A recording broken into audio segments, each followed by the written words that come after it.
All right, everybody, big day in comics, Avengers Doomsday announcement, and we're T-minus 2 days away from Comic-Con. On tonight's episode, we're talking all those things. Stick around. Your fandom awaits here on the Deeper Issues Nerdcast.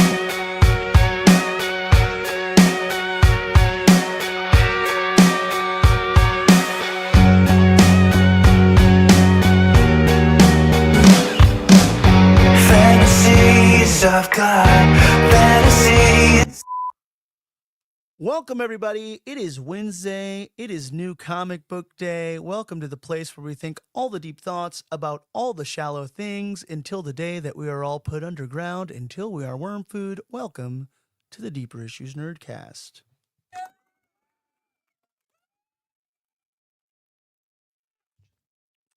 If this is your first time joining us, we take the weekly geeky zeitgeist and translate it into layman's or muggle speak. We'll deep dive into the latest movies, TVs, comics, or whatever weird thing the internet nerds are fighting about now. And nerdsplain it. No nerdy background necessary to hang out because that's what we're here to do is nerdsplain. So whether you can recite the entire history of Middle Earth from memory, or maybe you argue Star Wars for sport, or you think midi-chlorians are an energy drink, we will be your guides into the world of pop culture. Myself and my panel of nerdsplainers this week, who have a PhD in pop culture in order to be your geeky guides into discovering all of the types of nerd that you truly are. No Diddy. Normally I throw to Diddy. This is weird. So no Diddy. And it's weird because that's also a phrase that all the kids use now, no Diddy. Diddy's sick. Feel better, Diddy. Sending out our love. Tonight should be a pretty cut and dry episode, though. But to my right, the right hand here at the Deeper Issues Nerdcast, Mr. Ty died, Mr. Ty Ti. What were you saying earlier? Goblin mode. Goblin mode. That's right. We did say goblin mode. Ty Chow. Tyler Durden. That's right. Back from the East Coast. The Midwest. Whatever. Is Chicago the Midwest? Chicago's the Midwest. Is that really considered the Midwest? Yes. I don't know how maps of America work. Back from the Midwest, from the Windy City, Tommy Jeff. Return, the prodigal son. Here to keep us in check. It's been all sorts of fuckery since you left, Tommy Jeff, honestly.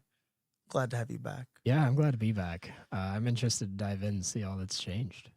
Not much. Still a lot of misinformation and still a lot of stream of consciousness. So let's just being humans. Sounds Absolutely. Great. Yeah. So, intros aside, let's get into something that we call, What Did We Learn This Week? For the record, Ty's got a laptop for him. We're switching up the workflow here at the Deeper Issues Nerdcast, and we are trying our best to get around like all the new technology. And we don't troubleshoot stuff because why would you troubleshoot something before the show? We like to just like be organic and off the cuff, if you will. So we're just bear with us. All right, we're still improving. Ty. Yes. I'm trying to. What did you learn this week? So this is kind of cool, and hang with me here. It's all gonna come back in a sec. So what I learned this week was kind of cool. Shout out to 10 from the Comic Book Hideout. Oh yeah. In Fullerton. So I went to my local comic book shop this morning, and we were talking about some announcements, which we will get into. And I was like, man, I'm really stoked about Kelsey Grammer coming back. And that led us into a conversation about Kelsey Grammer as Sideshow Bob from The Simpsons. I did not know Kelsey Grammer was Sideshow Bob from The Simpsons. What? I never knew that. I didn't know that either. I didn't know that was what? a thing. Is that common knowledge? I mean, I love that. Makes a lot of sense. That's great. I guess if you watch the credits, it would probably tell you. Well, I mean, it's just like his voice. That's how I knew. Yeah, I guess so. Yeah, that's okay. I just always thought the actor behind Sideshow Bob was trying to sound like Kelsey Grammer. Oh no. I was like, man, that's a like real good Yeah. Yeah. All right. Cool. That makes a lot of sense. Yeah. Well, so That's what I learned just now. Nice. Really good. Yeah, that's what I boom. learned, too. Hell yeah. See, this show's all about It's learning. all about learning. Yeah. All right. But Ten and I were talking about like how we would want like a Sideshow Bob reference as the Beast. I feel like they would more because Kelsey- Disney owns Simpsons. They do. So it'd be like instead of like "Hello, Bot," Ten was saying he wants him to say "Hello, Scott." But sorry, long story short, what I learned was how Kelsey Grammer got the part for Sideshow Bob was that he was singing show tunes, like walking around the studio, and Conan O'Brien stopped him and says, "Hey, we have a character on The Simpsons that we're making that's never had any dialogue." This is when Conan O'Brien was a writer. Yeah. correct. So Conan O'Brien and Kelsey Grammer, two Icons. icons now, but Conan O'Brien was like a writer, He was just a upstart, writer, yeah. just yeah, some skinny redheaded dude. He was like very True. awkward, I'm sure.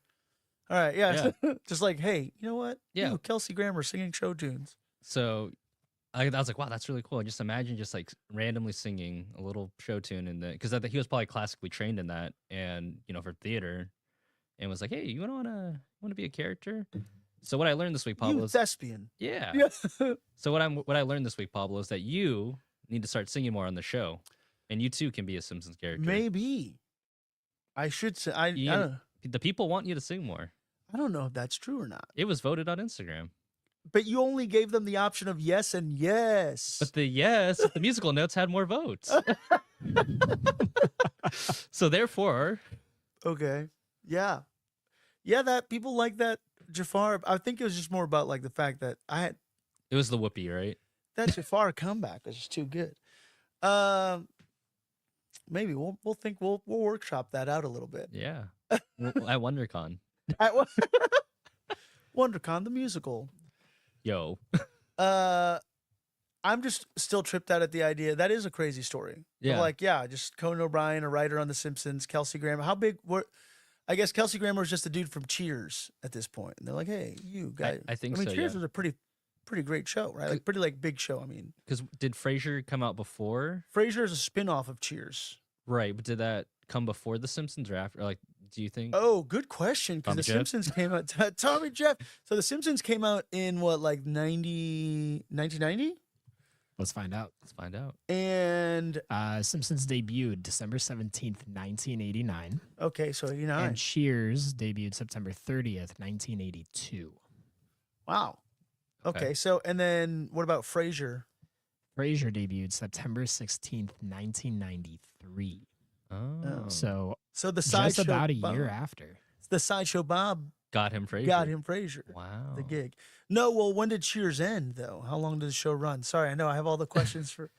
Teacher's like, damn, my first day back. Yeah, You're welcome putting me to back, work. TJ. Cheers ran for just under 10 years. So May Okay. 20th, 1999 was the final air date. Of Cheers in That was it. 99? 93. Oh, I was about Did I to say say what the 99? hell? You said 99. I was like, Yeah, no. damn. May 20th, 1993. Okay, so Cheers and The Simpsons overlapped. Yeah. Mm. And they were like, you, the Cheers guy. Like- Man, Kelsey Grammer. And now, Beast. And then Frasier ended May 13th, 2004. What do you think? Okay. That was dang. almost a 20. That Yeah, was a 20-year run. Frasier ran for some time.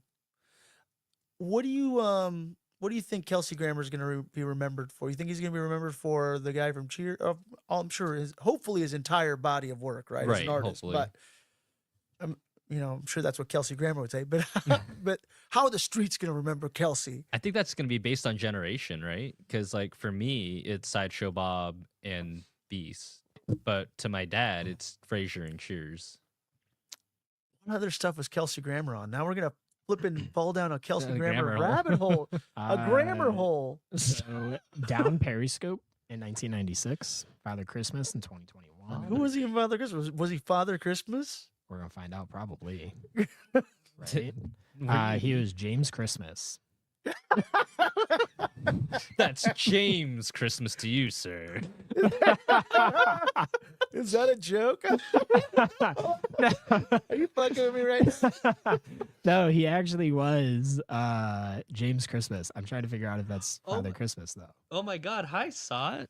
Sorry, looking at the chat. Sot in the chat. Oh, Hello, Sot. we miss Aw, you. We miss you, Sot. Okay, so he was Jim Christmas. What else? James. I'm sorry, James. Get Well, it you know, right, Pablo. I'm sure his close friends call him Jim. If you're James. Only his close friends. We don't get All that right, privilege. Jimmy. Jimmy Christmas. Jimmy Christmas. All right. And look, okay, he's going to be remembered for Frasier from Cheers and from the show and The Beast. Because, well, let's see. And maybe I'm super uncultured or I don't know enough about. I'm sure somebody out there is like, how dare you insult the body of work of Kelsey Grammer? I know. Have you not seen Oh, you know, Wings? I don't Kelsey Grammer was Stinky Pete in Toy Story 2. Well, hot dog. That's right. Yeah. Oh my god. Wow. I love Stinky Pete. He's That's- probably my favorite. Well, I don't know. He's probably one of my favorite Toy Story villains. I'll say he's probably. Yeah, yeah. Is he's a good he one. worse than Lotso? Is he worse than Sid? And who's the other villain now? Do you remember? Oh, the other doll. villain. The doll. She wasn't really a villain, right? She I just. don't know. She was a misunderstood villain. What do you? I wonder if people can hear Truly barking her head off in the background. Oh, I Probably was, not. I was gonna say. Do you remember when Pixar had like the end credits for like they're either bloopers or they made something for the end credits? Yeah. Do you remember the scene where Stinky Pete's like talking to two Barbie dolls, Yes. and Disney had to take that out? Did they take that out? No, I- they didn't. I think they took it out on the streaming. I don't know. I haven't checked. No, dude. I saw But it. that was That's still I there. I have the VHS, but yeah. That's not that. I mean, It's you're not just bad. talking to some Barbie dolls, dude. So you two are twins, huh? You just- That's literally what he says. Well, Oh, hey, are we rolling? And he's like all panicked. Whatever. Yeah, that's funny. It's funny, but It's funny. Like I as a parent, I'd be like, hilarious, weird. I don't Yeah. think they're not gonna get no, it. kids aren't gonna get it. I was Yeah. just like, oh, he's flirting. Yeah, no. But that's funny as shit. But yeah, I guess what else was Kelsey Grammer on? I don't know. I Look, love how we're in the grammar. wait, let me get out this grammar hole. Tommy Jeff, what did you learn? This what did you've been gone, you've been away. I feel like you had to have learned something during that time besides never mind. I'm gonna omit that joke. No, I'm curious about what this joke is now, Okay. but I digress. No, I'm sure I've learned a lot. The issue is that I'm on the spot, so I don't know what I've learned at this point. That's fair. I will say some news that I did discover when I was away is Mhm. that Niantic sold Pokemon Go to Scopely. I did know about that. And Yeah. I think my time playing Pokemon Go is coming to an end because I don't play Monopoly Go or anything because of Scopely. And like, it's just a no for me. Yeah. You know, Yeah. they apparently have been doing so. What Tommy Jeff's talking about too is Niantic was harvesting data because there were so many people on Pokemon Go. It was a crazy, crazy thing. But when there were areas that they wanted to like explore, like navigate, where it's like you can't send one of those friggin' cars with all the cameras and stuff through it. They would put rare Pokemon in certain spots so they can have people go and explore and take photos, use the augmented reality and all that.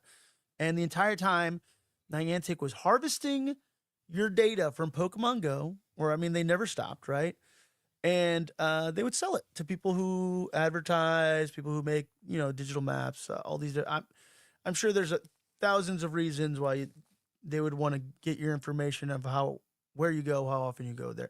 And I think I've said this. I don't know. I'm not going to say there's anything nefarious. This isn't a conspiracy theory podcast, although it could be a conspiracy theories podcast. But I'm going to say it's all for marketing purposes, but still icky of them getting that info. Well, I'm just trying to catch some pokes. Yeah, it's it is Pokemon is just an amazing game to harvest so much sensitive data about people. It's kind of brilliant, right? Oh, 100% it You is. genius bastards. you. And when Pokemon Go came out, there's a lot of flack that Niantic was the one actually doing it. And Niantic was the only one on the market that had a game that kind of worked to that scope called Ingress. And it is still like it's still their best game. Didn't they also try to do a Harry Potter game that failed? I think so. Yeah. I never followed that, so Yeah, I'm they not privy. Jurassic Park has one too, but I don't know if it's. I don't think it's Niantic. I Or, think Niantic specifically did that. It was like a big thing. They're like, they're also doing a Harry Potter game, Yeah. but it doesn't work the same way. No, Pokemon's unique. Pokemon has the following and has a truly unique fan base that spans across all ages. Yeah, And most games don't have that luxury. absolutely. not. And people are willing to go so far out of their way to play this game, spend money on this game.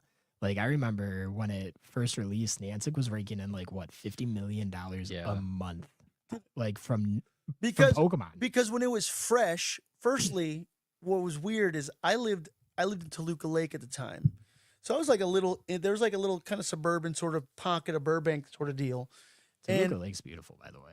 It's not. It was a cool area to live in, and it was like right off the Magnolia Park, like that whole Magnolia or whatever, where Yeah, like yeah. the friggin' Mystic Museum is and Halloween Town and all that stuff, which I love that whole area. But we were like a little bit inward from that, and I'm just like walking out like in my neighborhood, not like in a busy area because we're kind of tucked away a little bit, and I see other people. I'm like, man, it's a pretty busy day, right? And then I start making my way towards Magnolia. I'm like, man, there's a lot of people. This is like kind of a busier street. There's like so many people out there.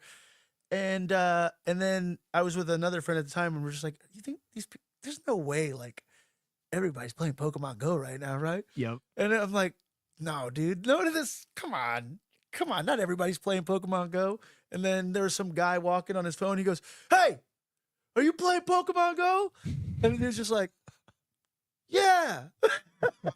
And then we realized, and then literally as we did that, like almost simultaneously, everybody like puts their head up, and at the same time, we all realize we're playing Pokemon Go. And it was kind of cool because then you're like in spaces with other people, like, hey, oh, you're a Pokemon fan and shit. It was so random.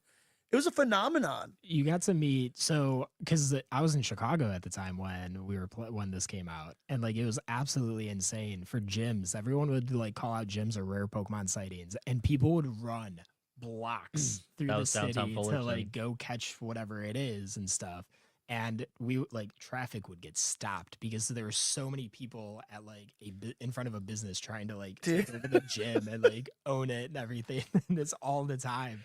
And I remember you'd go to places because somebody dropped an incense. Yeah. So you'd be like, okay, look, somebody dropped an incense over here. Let's head on over. And they're just like people congregated. Yep. It was, we think about all the terrible shared experiences we've had the last couple of years. That's one of the positive ones.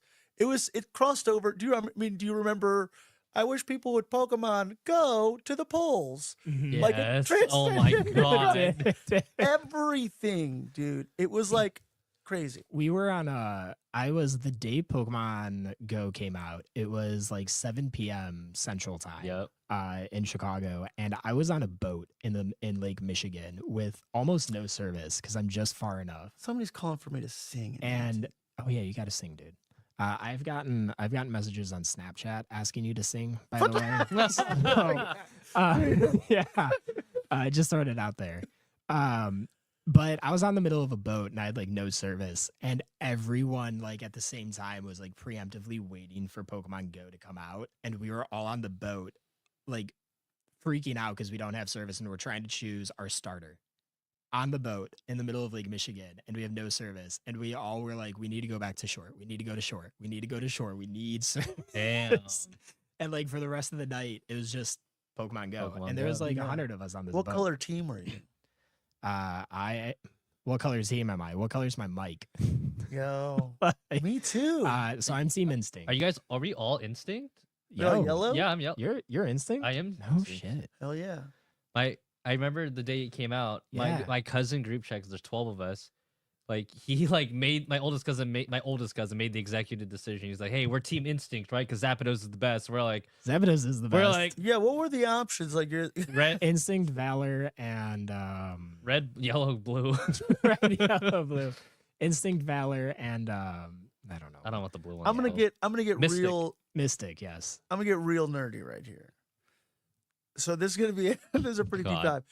What's really cool about Zapdos as a Pokemon It's or yellow. Zapdos? No, it's that it's a electric flying type. Yeah, because it's weak against. Yeah, and if you play Pokemon, you know that all flying types are weak against electric. They will knock your ass out with one Thunderbolt. I don't care who you have. If you have a flying in the title of that Pokemon, that motherfucker is out for the count. He gets that Thunderbolt, it's his ass. Zapdos is a flying electric type. So he's the immune to the electric moves, and you still get all the benefits of the flying Pokemon. Yeah. He is the best. Yeah, he really is. You do. You essentially need Rock and Ice to essentially take him out. Yeah. As to where any other flying And who Pokemon, likes you rock just- or you need ice to own track. Pokemon? Whoa. Do not come attacking my What ice you like? Are Pokemon. you like a Jinx? You're a Jinx I fan? mean, don't knock it till you try it. Jinx is a powerhouse. Why did you say it like that? Try it.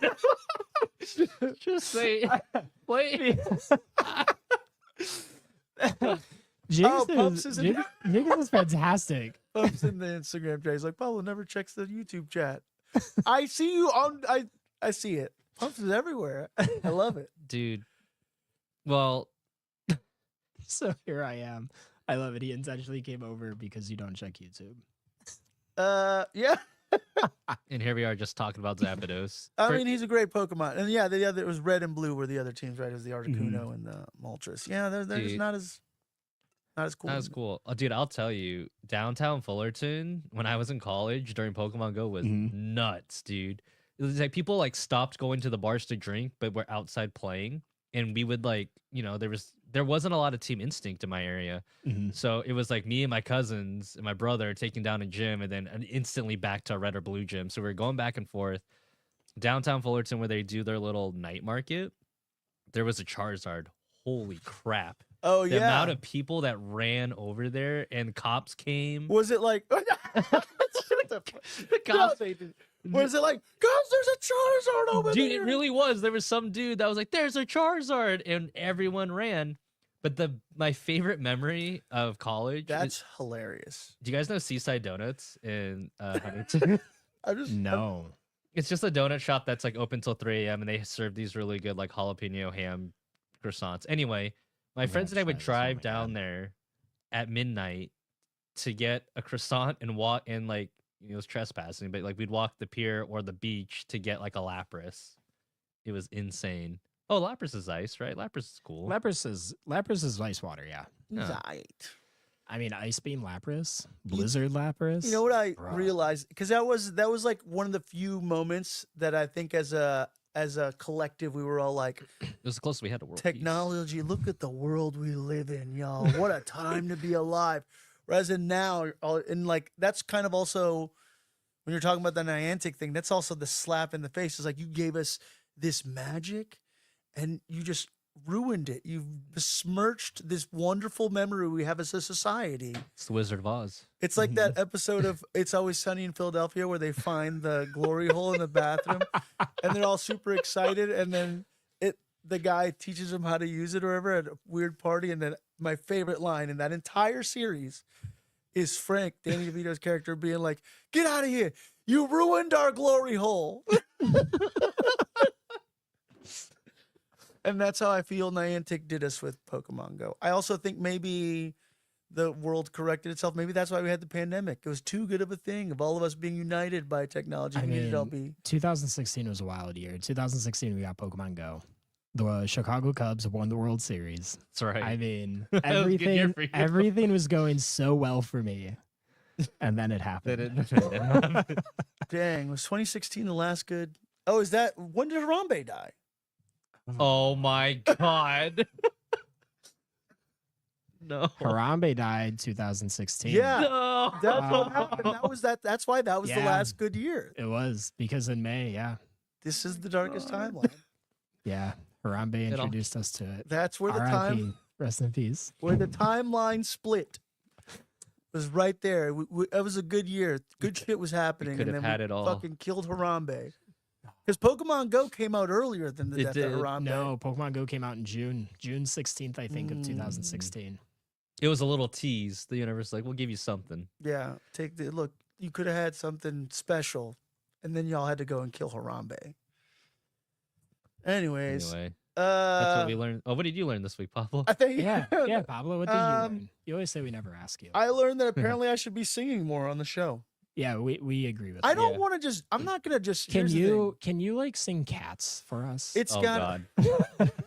Fuck. I was about to say. I can't just sing on command. And then you said cats, and I'm like, man, maybe I could sing some. You can Like, which like 100% Mungo, do it. Jerry, and Rumple teaser. Do it all. I've never seen Cats because I've heard no good thing about it from you, and I'm a little worried about it since you're the only one who says good things Hey, about Katie it. says go Chicago Cubs. Yes, let's go, Katie. I learned that apparently I could be talked into singing cats on command at any point in time. There you go. All right, go. Or I'll count you down. I'm thinking about it. No, well, all right. So oh, we'll the have to- human has escaped. I have to, Get your hands off me, you dirty ape. He can could talk. He could talk. He could I talk. can sing. There you go. Oh, It my- has to call for it. I can't just do it on. It has to call for it. But in the movie Cats, oh no, my we're actually God. on. there's this. a number. Oh, so gosh, what I have was so done? fascinated What did you by do? What have you cats. I was so fascinated by cats. Is that my oh no, you there was a different guy. Sorry. There was difficulty. I had to go back, and I have it on VHS. I have the original play, like the original Broadway cast or whatever. That's on VHS up there because I had to watch the performance, and they drastically changed up a lot of the characters. And the best, I think, change up from the Cats musical to the Cats movie is the Mungo, Jerry, and Rumple teaser song. And I'm not going to sing it, but that's probably what I would sing if I was going to sing. But we got the Dirty Ape line in. Now, I don't know. You know what I learned this week? I learned to fucking let things go. I posted a video literally just like, all right, I was depressed all weekend. I had and that sounds terrible, but it's like, I was like super stoked. I could have sworn, and it's probably, I don't know, man, mistakes happen, right? But I thought we did everything, and now we've doubled down on everything for WonderCon. But yeah, it was a cool moment I had to like, I guess, have that conversation with Daniel Warren Johnson that doesn't have any usable audio. It sucks because I really love him and I admire, like, I love all of his work. I mean, you know what I mean. Yeah. I know what you mean. I love he's one of my favorite artists in the industry today, and I basically just had a technical issue and I had to like almost deal with it because it kind of put a block on me. I've been trying to be very consistent with posting and getting our content and stuff that we're doing and hopefully spreading some cheer out there with our stuff. And I was like very excited about this. I'm like, cool. Get to highlight like one of the best creators in the game doing it and hopefully get some people into some comics because his work is amazing. And we'll probably end up talking about all sorts of his stuff. But yeah, I was bummed out because we had a technical issue and I lost all the audio, and I'm just like, almost like frantically like searching for something. That's I'm calling Ty. I'm like, Ty, do you have an extra shot? Did we do something different? And I was like, I had to like give myself that time and then just be like, all right, I'm giving myself this time to be upset about it, and now it's time to just start creating again. So it was like almost like I mean, I don't know if this sounds like shallow, but it was a moment. I guess not. I don't know. Look, people who are creative, if you lose something you worked on that was a labor of love, something is lost, you're upset about that. And so I kind of tried to take all the footage because I'm like, at least Golden Apple gave us the opportunity to do that. Yeah. So I was kind of bummed out. I'm like, man, I let my friend down because he advocated for me and threw me in here, and I made a mistake and blew like. So I was like, I at least want to put a video together of like the event. Yeah. For people to see that it was fun. And I did the voiceover because I was just like, I don't know, that's how I was feeling. And I was trying to, so I guess this is what I learned. And I just learned that therapy works. I don't know. My therapist told me this at some point. There's that movie Luca where he's like, I can't talk, go down this bicycle. I'm an idea man. He's like, this is a bad idea. And he's like, oh, you have a Bruno in your head. And he's like telling you that you can't do something. He's like, that's easy. I have Brunos in my head sometimes too. Just don't listen to stupid Bruno. And he pushes the kid down the hill.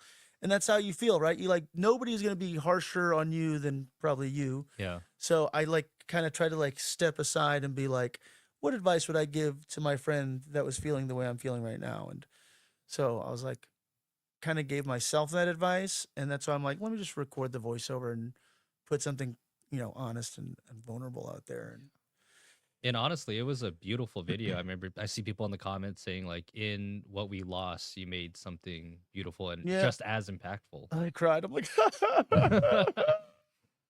Nah, that's such a cool learn too, because it's not easy it's not easy to manage emotions well yeah. for anyone.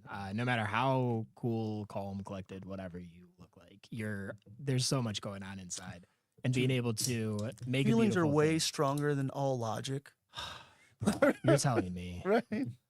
my gosh. So But no, that's cool, because like you compartmentalized your emotions to figure out how to navigate it, and then Oh, I had to, something phenomenal came out of it. You got this video, and you got some Yeah. encouraging comments that came from it, and the footage wasn't useless. The Yeah. footage Yeah. was used, and all of that. it was cool. And I mean, what I wanted to state is that he was like so ridiculously nice and Oh, yeah. humble. Like, like I said, like this dude has every reason in the world to be like, I'm the fucking hottest shit around, man. Like, look, I fucking won 2 Eisners for Transformers, motherfucker. Yeah. But he was just so ridiculously nice. He's just so humble, Yeah, so nice, and He took his time with everybody. Like, Yeah. he tried to give everybody an experience. He drew something for everybody. Like, he would have stayed there all night, I'm sure, Yeah. if given the opportunity. He was very, very nice, super cool. Yeah, won 2 Eisners, which are basically like Oscars for Transformers. And I know it sounds crazy. So the Eisners are basically like the Oscars for comics. Mhm. And that sounds crazy. You're like, what, a Transformers comic? All right, whatever. But no, that gotta read it. you got to read it. Yeah. This dude is creating, putting some souls in some machines over here. Is the Transformers comics what the movies are based off? No, well, there were some, but not this version. No, this is just Okay. Transformers, like the 80s cartoon kind of looking version of it. But he draws it. Mike Spicer colors it. So he draws and writes it, or he did the first 5 issues. And that's what they won the Eisner for. He was like best writer artist and best new ongoing. Oh, wow. Dude. And so he's got one of his favorite, 2 of my favorite books by him. They look crazy. It's called Dual Power Bomb Mhm. and Murder Falcon. And they're like this beautiful, chaotic mess of like weird violence that's like, I don't know, messy yet super sleek, beautifully colored. And you're like, oh, one of them's about a necromancer putting together a giant wrestling tournament, and the other one's about a freaking giant eagle man who is coming to like save the world with metal through like a singer whose band broke up. And they sound like insane concept, but flawed, humanistic, like characters, and stories have so much heart and soul. Really, really great stuff. I'm gonna have to check it out. I can't recommend it. I'm like choking up on the last panel of a book called Do a Power Bomb. All right? And because it's like he will create this little thread of emotion throughout this like ridiculous concept, outlandish ideas and insane character designs, and just, I don't know, and then through one panel or line at the end, it like all ties together, and it's like a very human, relatable story, and you're like, fuck, this is good. And all of his work is like that. That's Do a Power Bomb. Yeah. It's really, really crazy. Check it out. But yeah, look, you learn failure is part of the process. Clearly, I love Daniel Warren Johnson. I don't know. We'll just keep at it. We're gonna keep on keeping on. Anyways, man, that's all we learned this week. This is supposed to be a short episode. I think we're on track. Yeah, we're on track. We always do short episodes, Yeah. especially when we got stumble over by word saying. I need to pull They're out always on short. Tommy Just camera. This is news and stuff. Wow! We're not journalists, but I don't know how to remove that screen. We're not journalists, but we keep our ears to the nerdy streets. Sometimes read articles, sometimes read headlines, sometimes we do some. Do you ever do any investigating, Ty? Yeah, Sometimes like you- read the article. Yeah, Sometimes we just scroll and find our news. This is news and stuff. This is the biggest thing. to happen, I think, in the world of news, and it happened this morning. And Ty called me super excited. He's like, "Oh my god!" It was so Kelsey good. Grammer. It was, yeah, it was good. And I was like, "Oh man, I got to save this for the show because I want to organically react." But if you've been online and you've seen any movies from the Marvel Cinematic Universe, more than likely in your algorithm, there is footage rolling around of all of the announcements for the new Avengers Doomsday movie. The Avengers Doomsday movie is bringing the Russo brothers, infamously of Infinity Wars and Endgame, back to the Marvel Cinematic Universe to produce another star-studded mega movie event from the folks at Disney.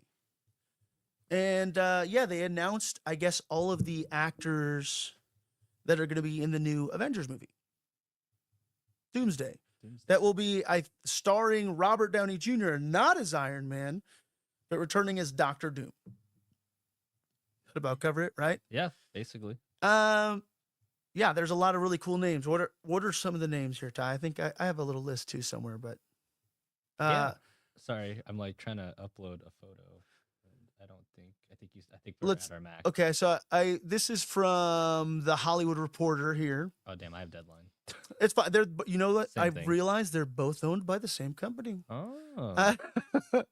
The cast announced included Chris Hemsworth, Thor, Tom Hiddleston as Loki, Anthony Mackie back as Captain America, Paul Rudd as Ant-Man, Leticia Wright as Black Panther.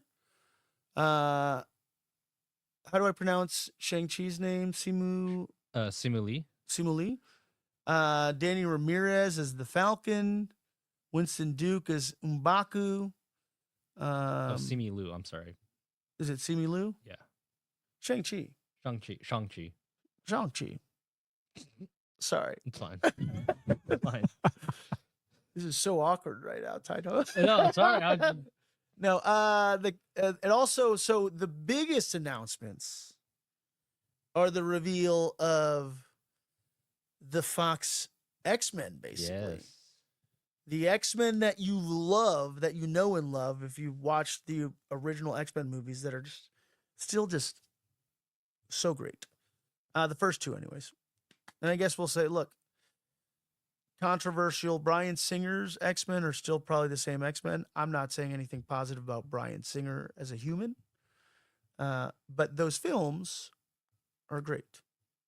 The director is running a bit of controversy, but there's a lot more than just the director involved in making a good movie. So not going to give him all the credit, but he's like that name attached to it. But the X-Men actors, Patrick Stewart returning as Professor X, Ian McKellen returning as Magneto, James Marsden returning as Cyclops. Yo. Rebecca Romaine, no longer Stamos, returning as Mystique. And yeah, it on the Hollywood Reporter here, it even says it's like, who kicked off the modern era of superhero movies with 2000's X-Men. So I'm glad that Kevin Feige, apparently also Kevin Feige cut his teeth on as an assistant in that. That's interesting. Yeah, the X-Men, I mean, I love this. I love every part of this. Oh yeah, I think what's the other thing? Alan Cumming is Nightcrawler. Kelsey Grammer coming back as Beast. Assuming if you watch the Marvels. Yes. There was, and the end of that movie, the Marvels is Kamala Khan, Captain Marvel, and I guess what is she? Spectrum. Is that her name? Spectrum? The character? I'll look it up. I'm pretty sure. Anyways, at the end of the Marvels, the after credit scene shows, as voiced by Kelsey Grammer, a Beast that looks a lot like the Beast from the X-Men 92 series. Yep. But it's like a CGI'd version of him. Is the character named Spectrum? Yeah. Monica Rambeau, her superhero name is Spectrum. Okay, so yeah, Monica Rambeau's Spectrum character ends up in an alternate universe that has a version of Kelsey Grammer Beast. I'm assuming, I think like some of the Deadpool stuff will probably tie in. The whole like, isn't there like a time syndicate of police officers kind of thing? This is crazy. I don't know. I'm excited. I think they did this really well. Like I wasn't 100% sold on the Robert Downey Jr. as Doctor Doom, but I think they're making a must see in theaters film, Oh yeah. right? Got the all-star ensemble cast coming back. You have obviously we all talked about it. It was a 5-hour live stream. Remember I was at the gym looking at this. I'm Yeah. like, "What-" Okay. So explain. I didn't watch. So what exactly did they do? It was a 5-hour live stream, and they would slowly reveal a chair. Yeah, that's what I look. I did not watch all 5 hours. I was at the gym and I saw. Don't lie, Ty. No. Don't. Did you Avenger- watch all 5 hours? Or Oh not? hell no. It's okay. I mean, we're not here to judge. No, dude. I have a life All somewhat. right. Somewhat. No, I was at the I gym thought and you were in goblin mode. I thought- yeah. Well, I was productive. I was Somebody in goblin mode did watch all 5 hours of this live stream. I mean, I didn't know. I was doing shit. Given the Marvel's- opportunity, I'm not above it. I mean, Marvel Studios did release a just shy of 2-minute video for the same thing. yeah. So you have a 5.5 hour option. I think there was probably just what was it? That's what I'm wondering. That's Was what- it like it was just slowly move? I think so because I was at the gym and I saw Chris Hemsworth and it was just his chair and I'll be honest, I looked at it for like 10 minutes because I'm like, what is someone coming out? Like, what's going on? And then I just gave up. And then I saw on Instagram that they would do like a painting and they would release like 2 or 3 characters at a time because it started with Chris Hemsworth and then it went over to Anthony Mackie. Anthony Mackie, yeah. and Vanessa then- Kirby. Oh, Vanessa Kirby. That's right. You're watching right now. Who And is then Sue Anthony Mackie. Storm in the new Fantastic Four movie? So Correct. obviously, I want to say they're probably doing a lot of this because more than likely, there's doomsday implications in for Fantastic Fantastic Four, Four. right? When it comes out this summer. I will say the best part about that live stream was when they went to Paul Rudd, they did a tiny chair. It's Because adorable. Ant-Man. There you go, Paul Rudd.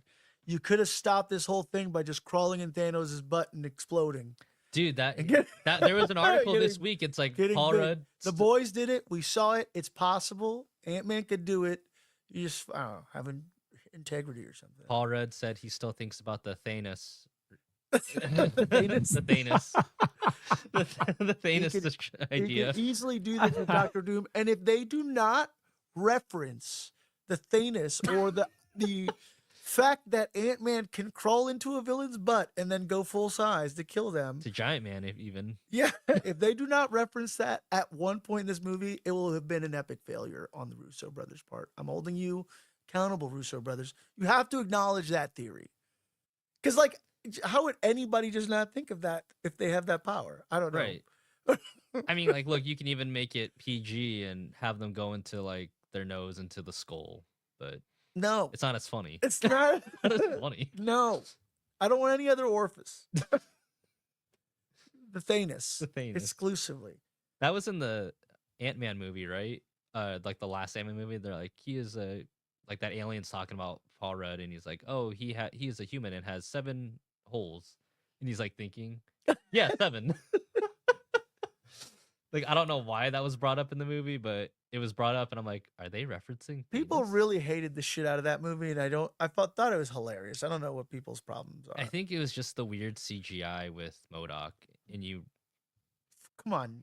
it I- looked like George Lopez and We're so Lava Girl and fucking Shark Boy. spoiled. We're so fucking spoiled. Like, we're like, oh, look, like it in 2000 when that fantastic fucking X-Men movie came out. Yeah. People would have lost their flipping minds. I guess I don't know. People have been like, we've seen it done right or whatever it may be, but like, it was fun. Like, what more can you ask for than Paul Rudd and Michelle Pfeiffer and freaking Michael Douglas and I don't know. Look, it was a fun movie. I think there was just too much going on. I didn't hate it. I just thought people hated there that was movie. just- I'm not saying you hate it. I'm Yeah, saying the the pe- internet hated it for Internet. some reason. I don't know. oh, Johnny California says, "What's up?" Johnny California, what did you think of Ant-Man? He can't chat. He literally, can't I chat, can't I'm chat. I'm driving." driving. What did anybody think of Ant-Man? Was this a thing? Did people hate this? People like to hate. It's the internet. I mean, I It- watched Ant-Man and I can't tell you anything about the movie. No, I'm not saying it's a I think fantastic. there's ants in it. There's ants. It's true. I thought it was a dude who turned into an ant. That's fair. I I mean, yeah, that's fair. If you don't know who Ant-Man is, shit. No, I saw that in theaters and I legit can't tell you anything about that movie. You're like, where does he? Is he a human body with an ant head, or a human head on an ant body? Because that's who Paul Rudd is. Yeah, Yeah, yeah. No, yeah. I can't tell you. He's not even anything. the Yeah. first Ant Man. I don't. It Wait. doesn't. You know what? Do you remember how the movie made you feel? Wow, that's something I Small say. or big? Wow. It made me. I don't know. I can't remember, so it made me feel nothing. Insignificant like an ant, or Yeah. the fact that Um, ants are so strong, there's possibilities. For the record, Possibilities are limitless. Miss Frizzle was crawling all up inside of people's body without consent to teach an entire grade school. Oh yeah, that one episode. Speaking Or of that one episode. He's like, oh, I can't come into school. I'm sick. You know what we should do? Go inside and make him not sick. I feel like they were all up inside of people all the time. I don't. From what I recall, they were in Ah. some strange situations. But Miss Frizzle is amazing. yeah, no, I'm not I saying wish anything I had a bad. teacher like Saying Miss Ant Man Frizzle. can do it. Give him the opportunity. If the magic school bus can do it, you Or it. you have to you have to explain why he wouldn't do that.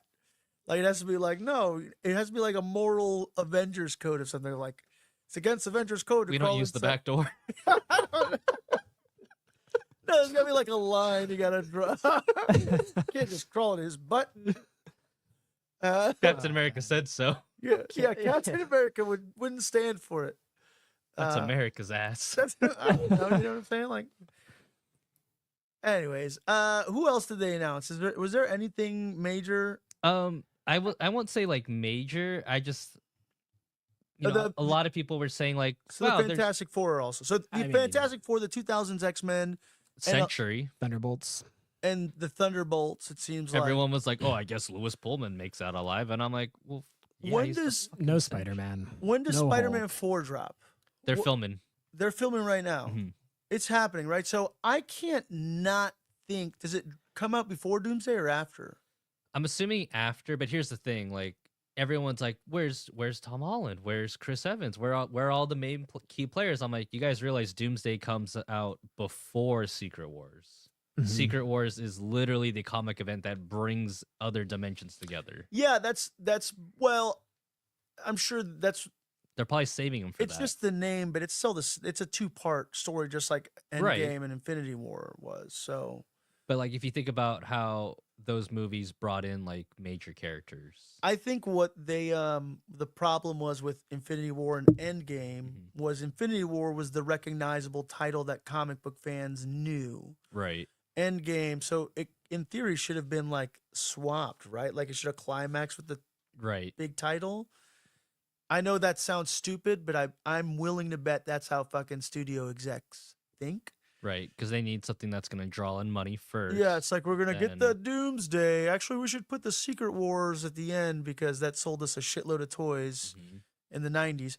I'm willing to bet that when did the Spider-Man movie find? When did you say it was? July 31st, 2026. And then when does Doomsday drop? So I should That one I did not look up. So- My bad.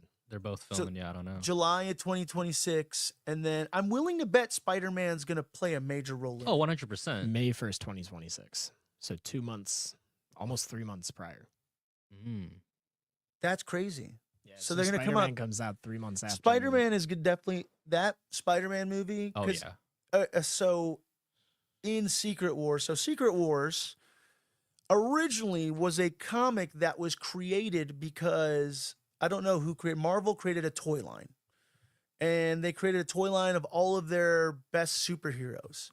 So they're like, just like anything in the 80s and 90s, in order to get a toy to sell or to be lucrative, you had to create a series or a franchise around that. That's what happened with the Ninja Turtles. The Ninja Turtles was a comic.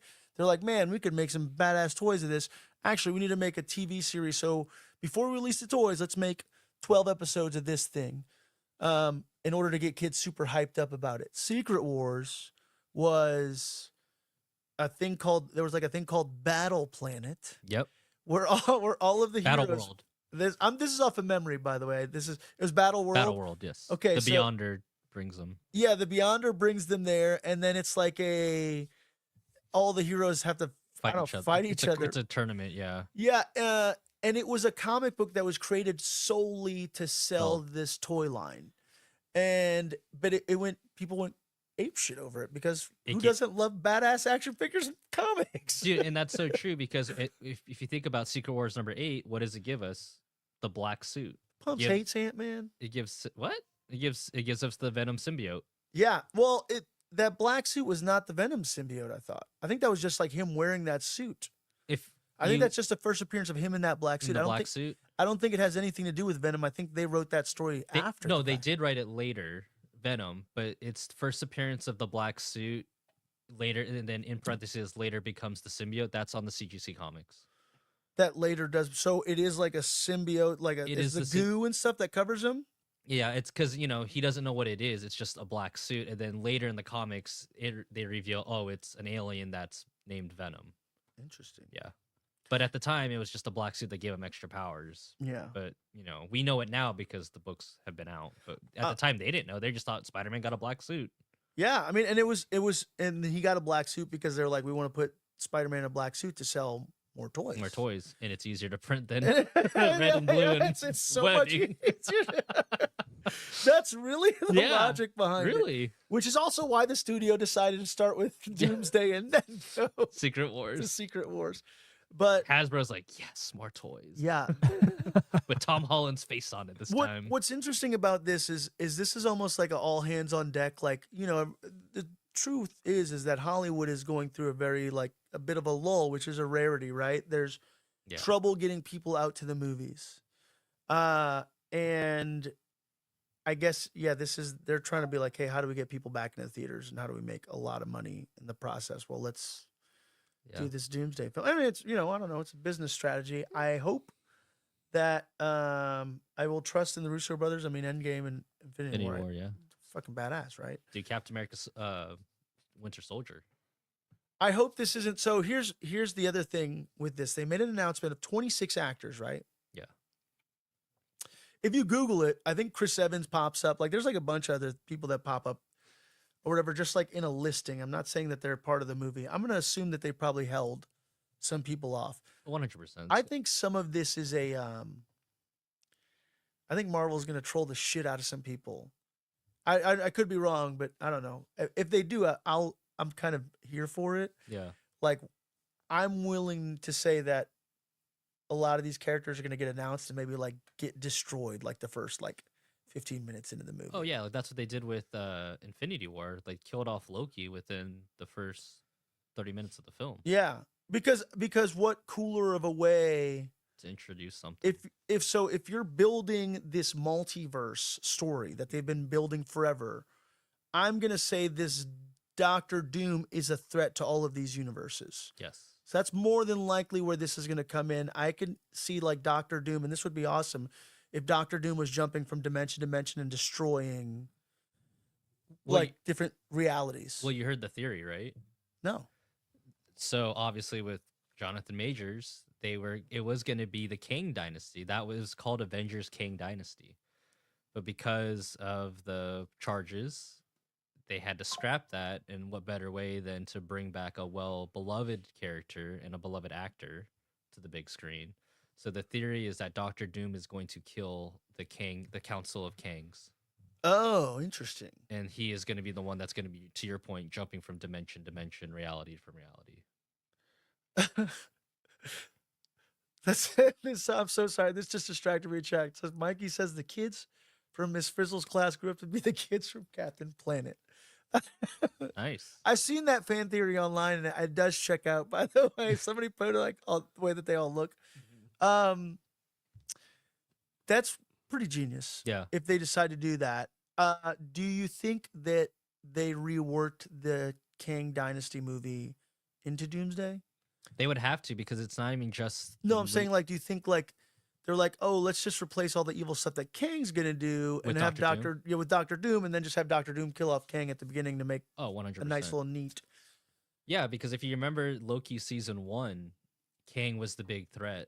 And then At the end, right? He yeah, Who Remains. He Who Remains, and then season 2, and then Kang, obviously in Ant-Man. They built this character up to be the new big bad. And Hot take. The whole Loki series sucked. I'm sorry. What the fuck? The entire series. I liked it. The entire Polar different series. I know. reactions. The Oh my entire gosh. series. This is a hot take. The Loki series sucked. The entire series could have been five episodes, and then it probably would have been really good. But it was. I'll I agree that liked it could be the- shorter. I liked the points that they made into it, but it was just, yeah, it was too much, and it sucked for that reason. I thought it was creative. Visually, it fine. looked cool. I mean, I agree It's- that it could have been shorter. I think everybody just loved. Do you have something to say about that, TJ? Do you I got nothing to say about this. I'm so far out of my wheelhouse. Okay, you didn't know who Ant-Man was, all right? I'll tell you what it was. Is people just wanted. They were like, we just love Tom Hiddleston, so they just love this actor. So like, we need to come up with some shit for this actor to do because fuck, people love him. He's charming as hell, right? He is. But I don't think. I thought it was interesting with the time variance authority. I Yeah. thought that's cool. they had to do that for Deadpool. I'll say that. I feel like all that was done to like, hey, how do we get the other dimensions in here? I think just this series was all some bullshit. Like a lot of those things could have happened. I don't know without Loki and Sylvie was kind of a. I like really Sylvie, cared. but they didn't really utilize her well enough that they did in the comics. And there was like I think 2 whole episodes. I feel like of just them talking. It was so. No, look, I agree. Like they could have been shorter. I just didn't. I don't know. It was I. All right, it didn't suck. It was I. Not all that. It was It was I. aight. That's all I can Yeah, say. it's aight, you know, like it's aight. See, my thing with like all of Marvel, and I'll probably get a lot of flack for this. I had a really hard time just getting into any of the movies that was not just the Avengers. Like all of the actual like Iron Man, Captain America, Doctor Strange, like all of it. I genuinely had a hard time watching them. I mean, that's fair. Like for me, I mean, I don't know, maybe for you too, Pablo. Like it was like a big deal for us because it was like, wow, like our comic books are finally gonna get to the big screen and not suck Yeah. in a way. And it was like the first time a franchise was like, all of our movies are gonna connect. By the way, we're gonna Mhm. make the Avengers. That was a big deal in 2012. Yeah. Another hot take. That movie did not age that well. If you Which one? the Avengers 2012 Oh no. film. If you go back and watch it, it looks like such a generic Yeah, it does. like The suits. who was producing the movies at the Oh, time? Josh Whedon. No, wasn't it like so Sony was doing Spider-Man, Oh, I Fox see was what you're doing so Uh, like Universal was doing another one. Like those movies very much had they kind of look like if you go back and watch the Avengers, the original 2012 one, it looks like the Fast and the Furious. Like the same way the Fast and the Furious was shot is what that Avengers movie looks like. You know what's funny? I can agree with that. But for me, not like Fast and Furious. Like the colors look oversaturated. I don't know what it is. Or they It's too bright. try to get very weirdly stylistic where it'll be like very like blue Right. color, like all blue coloring and all Yeah. green, kind of like It Matrix. wasn't consistent like the movies are that try to be now. Yeah, like the coloring in the Hulk movie had like all that like green sort of Yes. tints and stuff in it. And it was like little hints. There was of- no use of like color theory. I mean, I'm sure their color theory was like, well, it's a Hulk movie. Let's No, I meant like tint in things- I meant like in let's Avengers. tint shit green. Yeah, yeah. I meant well, Aven- in that Avengers one, yeah. But I mean, like it was I don't know. It was they look like.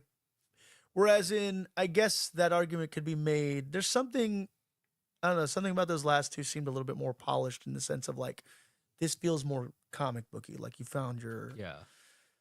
I don't know. Look, a lot of it, Everyone's learning and growing. yeah, everybody's learning and growing. That's what we're all about. But I think there's a lot of expectations on this film. I think it's the marketing. I mean, that's crazy if they did a 5-hour live stream.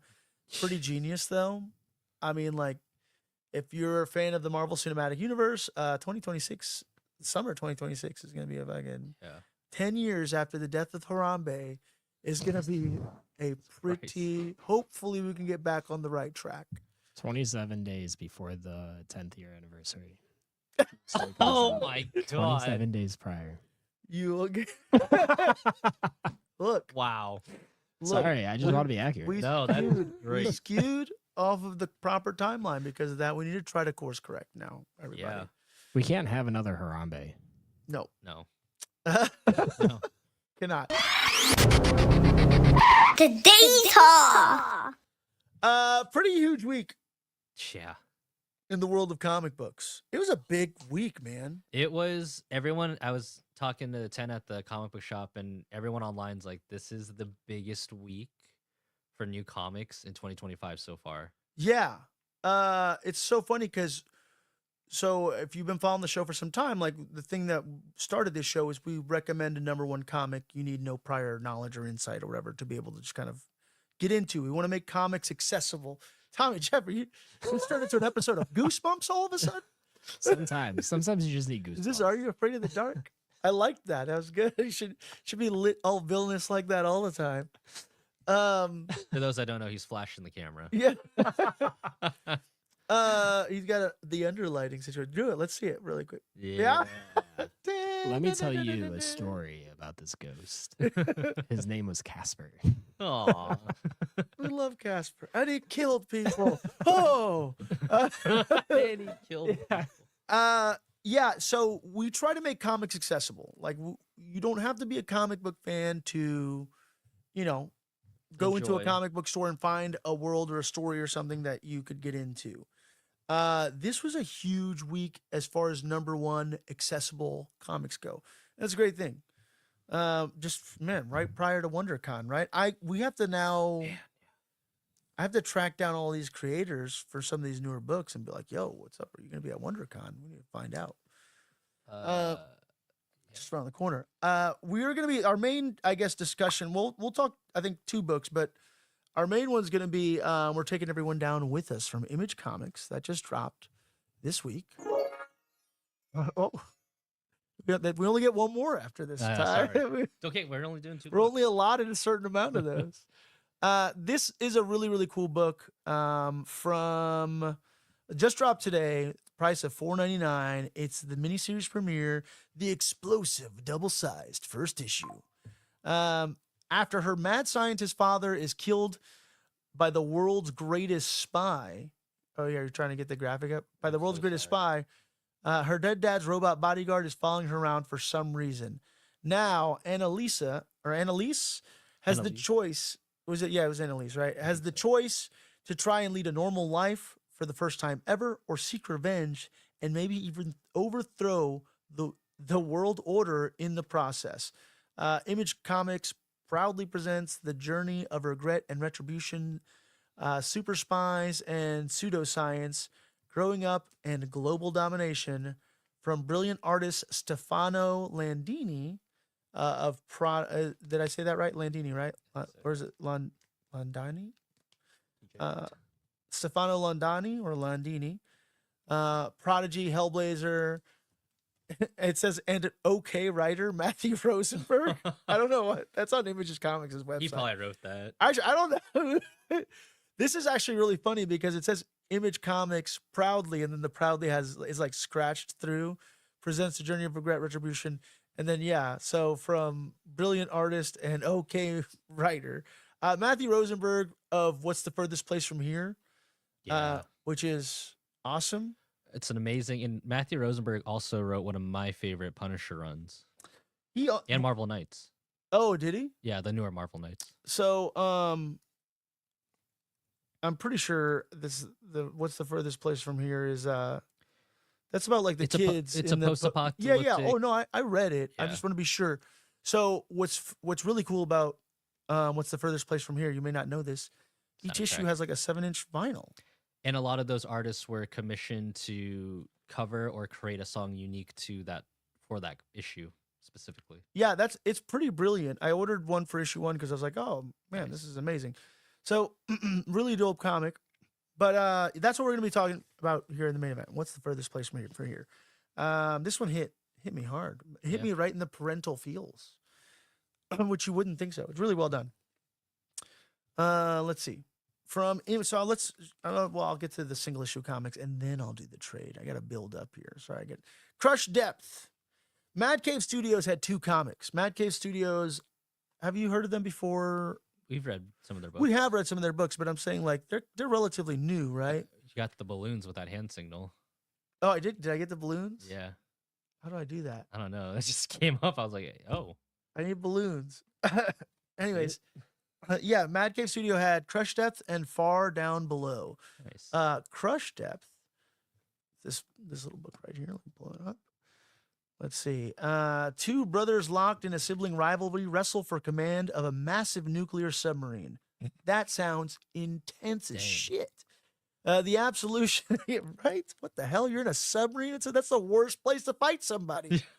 You're stuck. Yeah, Yeah, in you're a literally submarine. stuck. You're Anywhere. not just stuck. Like you're. I don't know. That's crazy. You're screwed. You could be swallowed by the pressure, like those people trying to find the Titanic. Oh God. The absolution is a near future, Sorry.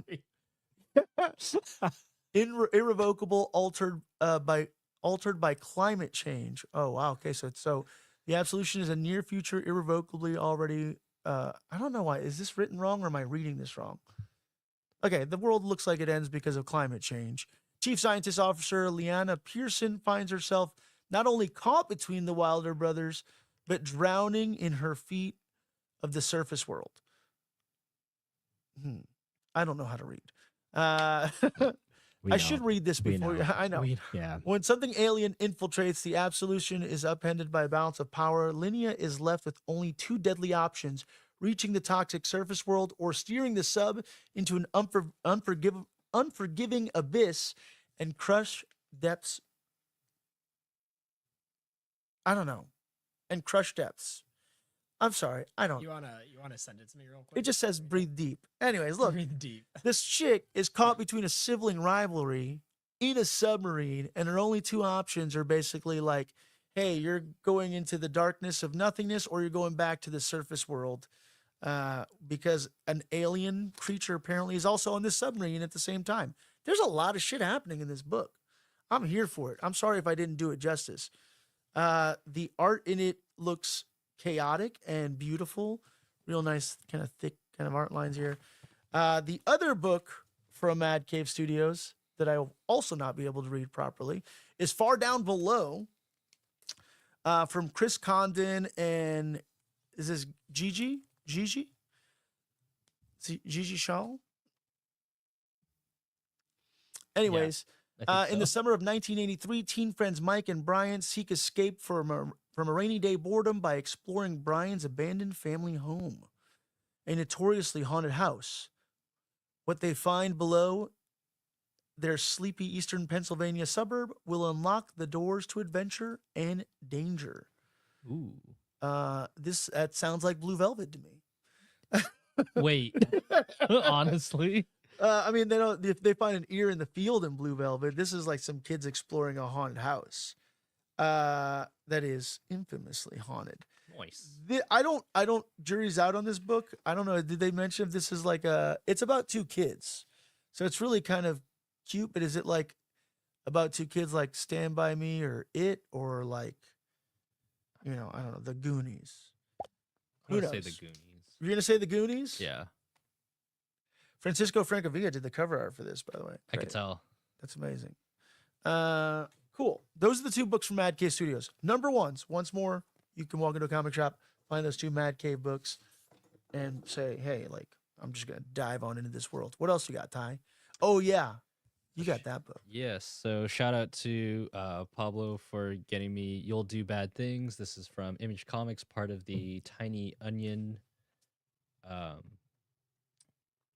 franchise. I think this is It's just from the studio. It's the Tiny Onion Studios, yeah. Studios, right?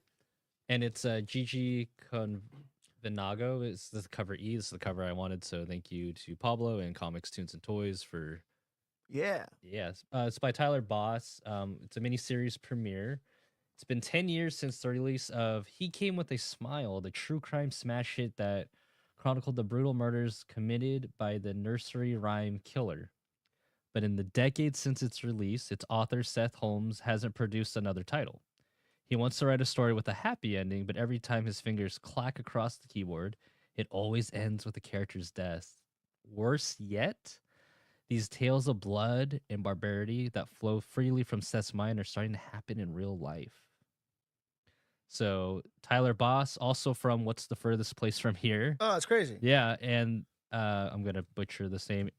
Adriano Tortolici. Tortellini. Tortellini? Tortellini. Tortellini. Thank I you. can't eat tortellini right now, but But yeah, You'll Do Bad Things. It's got a lot of hype, especially with Emerald City Comic Con, because Tiny Onion Studios had a booth there and they were heavily promoting this. Is Tiny Onion going to be at WonderCon? No, I feel that makes me sad because they're never at WonderCon. What's going on, I don't Tiny Onion? know. Why are you guys snubbing WonderCon? That's what I'm saying. Making me sad. Look, WonderCon's a great con. I love WonderCon. Everybody should be there. Everybody. Big week for comics. Hush. Yeah, Hush 2 dropped. Hush 2. Isn't that crazy? I would say, should we save Hush 2 for last? Oh, sorry. No, I don't know. I mean, I don't know. That's kind of a DC book. Should we yeah, go through? Let's get through the indies. So my favorite of this week. Oh, yeah. So, all right. So Garth Ennis, yeah. look, great writer. Infamously behind The Boys, which you see on TV. Boys, Preacher. What other? He has another show that's on. It was canceled. It was There's Preacher. I mean, no. Preacher did get canceled, sadly. What was it called? That was Robert Kirkman. I'm sorry, but Garth Ennis did a lot of the Punisher run for Marvel Knights. He did a show. No, I mean, like he wrote. Didn't he write Preacher? No, he did. Yeah. I was thinking of something else. Okay. I was thinking of The Walking Dead. No, the other Outcast. I was thinking of Outcast. Oh, okay. So he did, The Boys is what he's most kind of famous for right now in the mainstream. Yeah. He did, a really good run of Punisher, like probably some of the most intense run of Punisher. My favorite. In throughout the 2000s, I guess early kind of 2000s.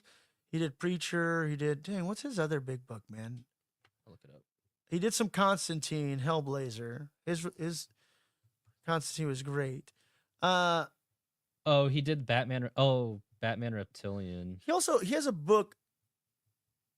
So the Crossed is his last book that was like pretty big, and it's in. I think is it still in comic shops? Crossed is still ongoing. I think it is, but I know what the other big book you're thinking of. It was Pro.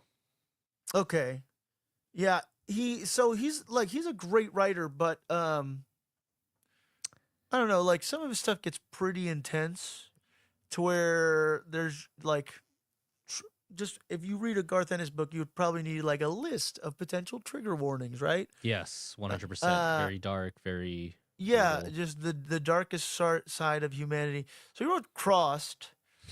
And then, actually, you know what? I did after Cross, there was a book called, I think, Rover Red Charlie. Yes. That's basically like Cross through the perspective of the animals. Mm-hmm. Cross is like just people losing their minds. I don't know, just like complete insane. It's every awful thing you can think of happening around the world that humans can do to each other. Yeah. And somehow, and it was one of those things that I never thought would get some sort of adaptation. Apparently somebody's developing a series for it. I don't know why. And I don't know why, because like that book should I've joked about the past where you're like, Cross will get you on like a freaking watch list. Oh yeah. Like you're probably on a no-fly list if you've read Cross. If that's on your pull list, people are judging. Yeah. It was, I mean, it was just too intense. But yeah.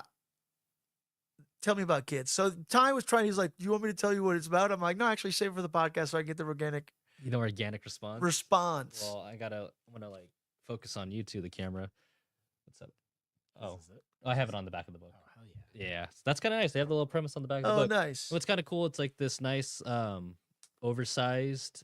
I did not know this because when I was looking for the comic book store, I was like, "Where's the book? Did they not get it?" And I saw it, and I was like, "Oh, it's over here." It's Image comics, but they've also introduced on the back Ninth Circle. And this is okay. And is this like their magazine format stuff? Yeah, that's what I'm assuming.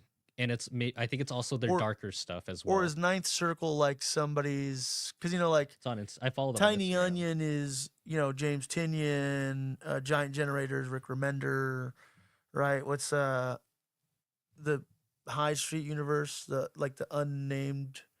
Oh yeah, universe that's like Jeff Johns' thing.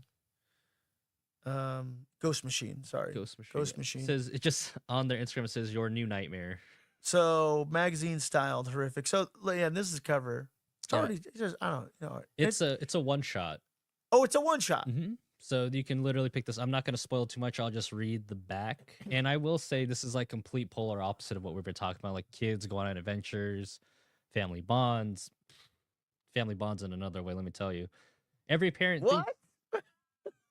No, here, check this out. Every parent thinks their kids grow up too quickly, but not like this. In one bewildering, terrifying instant, every child below the age of 1 disappears, to be replaced by creatures beyond their mother's and father's understanding.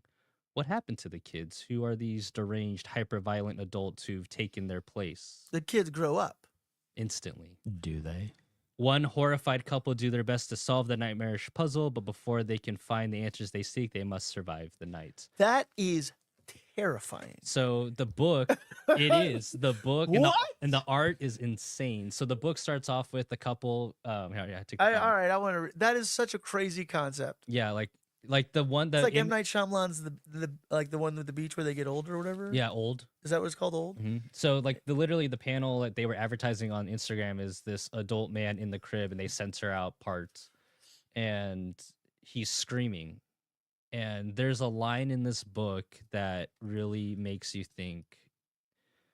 And it's the thing about Garth Ennis, right? He makes these things not just for shock value, but They're like to thought provoking. thought-provoking Yeah. questions. It's like, what do you do to these things?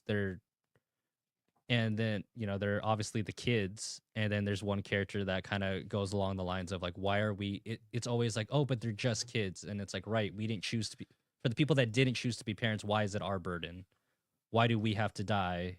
Because these things are kids. Because that's humanity. I'm gonna answer this, Mr. Ennis. Okay, but I don't want to spoil it. But if these things were to harm your family, Papa, what would you do? The things would probably be my kids. No, because they have a son, and the son's fine. It's literally infants that turn in again the age of 1. Oh yeah. And then there's a comment, or there's a What panel. am I That's, supposed to say? Please hurry up and grow if you're 1 year old. that's the Kids dilemma. Yeah. What do you do? There's nothing you can do. It's insane. That is an insane concept. I'm here for this concept. I like the idea, and it's a one shot too, so that's pretty interesting. And it ends on a weird cliffhanger, and it's like, are you making another one or? So what if every child under the age of 1 instantly was a weird grown up? Yeah, Creature. but you Are think they creatures or are they just No, they're- old grown ups? they're grown ups? I didn't want to spoil it, but yes, but like Okay, yeah. So they just all grow up, and yeah, They- one. I mean, yeah, they're saying like kids don't know their own strength, absolutely not. Yeah, if a 1 year They don't know old how to was in the pull- body of a grown up, that'd be insane. and when they want something, what do they do? yeah, I know. Yeah. I've lived it twice over. Now imagine if that was an adult body, Yeah, bigger than you. thousands, bigger than Thousands. me. No kids, please. No kids. Fuck. I mean, my kids now, they're 5 and 6 if they were an adult Like body. hence the cover. I'm Uh, waking my daughter up in the morning. She's like kicking me and stuff. I'm like, man, if you were like a grown up, I would be hurting. yeah. She's a big Yeah. kid. Yeah, this is a comic not for kids. Not for kids. Yeah, Garth Ennis is interesting. He does kind of always throw in some pretty like, yeah, what would you do? You can't. Well, yeah, you wouldn't harm. Mhm.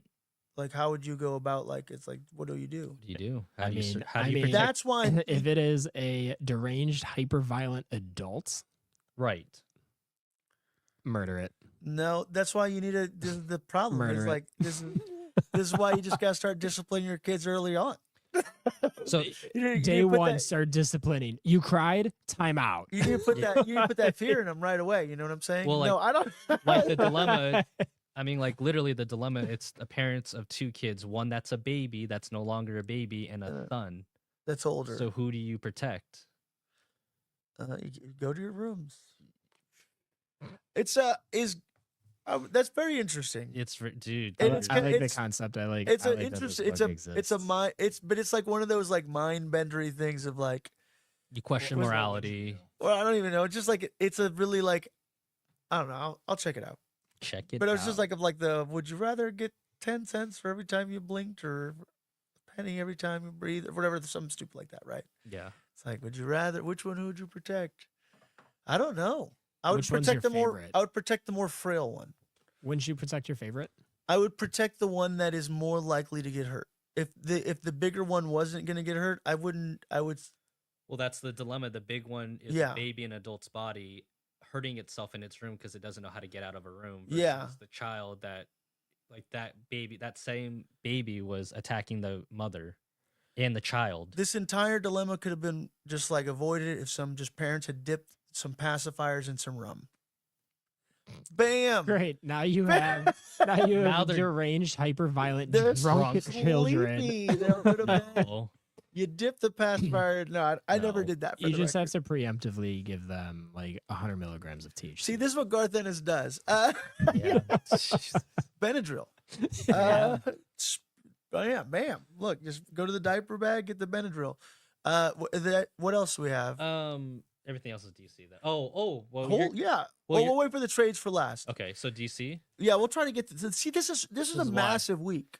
Godzilla versus Fantastic Four came out. Just gonna get that Yeah. out of the way. Look, what do I need to say about this? I don't need to read anything to you. This is exactly what it sounds like. Get what you get. Do you like the Fantastic Four? Do you like Godzilla? Guess what? This They're is fighting. Godzilla versus the Fantastic Four.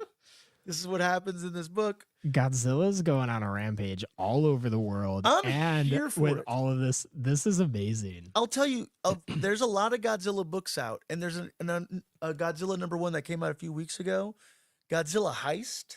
Oh yes. If you like Godzilla, this is the most genius concept. It's basically this robber knew when Godzilla was going to attack, and he planned a bank robbery around the Godzilla attack to like make a giant freaking payday.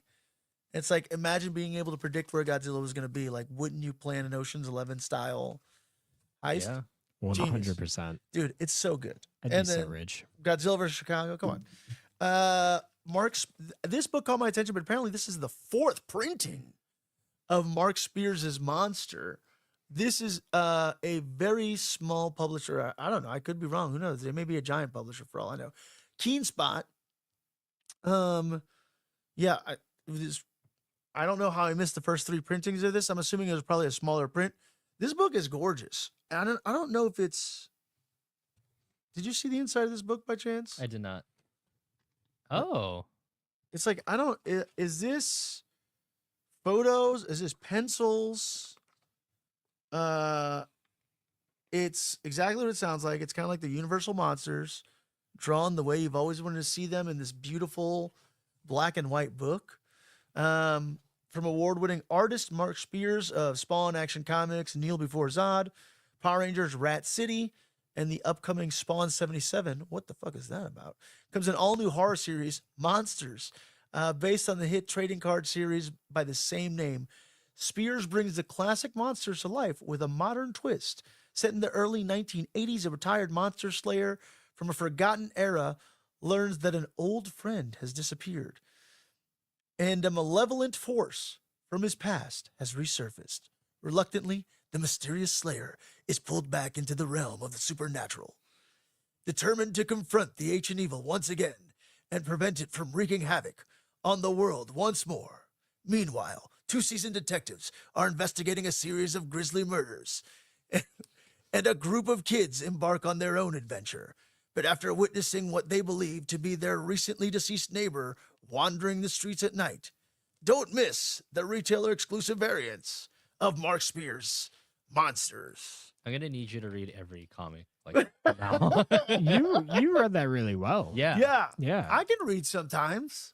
Yeah. Maybe You it's just gotta what do I- it in a voice. I gotta do it Maybe- in the voice of the oh. Unsolved Mysteries guy. You need to do it in the voice, or maybe you can sing it. Maybe you or someone else can solve this mystery. Only you can prevent the forest fire. Tonight on Unsolved Mysteries. Yeah, I think you need to sing it. No, I'm not gonna. Come on. Stop trying to force this to happen. I'm not let forcing happen. it. I'm Just simply let it just happen. It's just a mentioning it. suggestion. It'll Yeah. happen when it happens. The Mummy came out. So Image is making all of these Universal Monster comic books. James Tynion did the Dracula, which I have the hardcover for.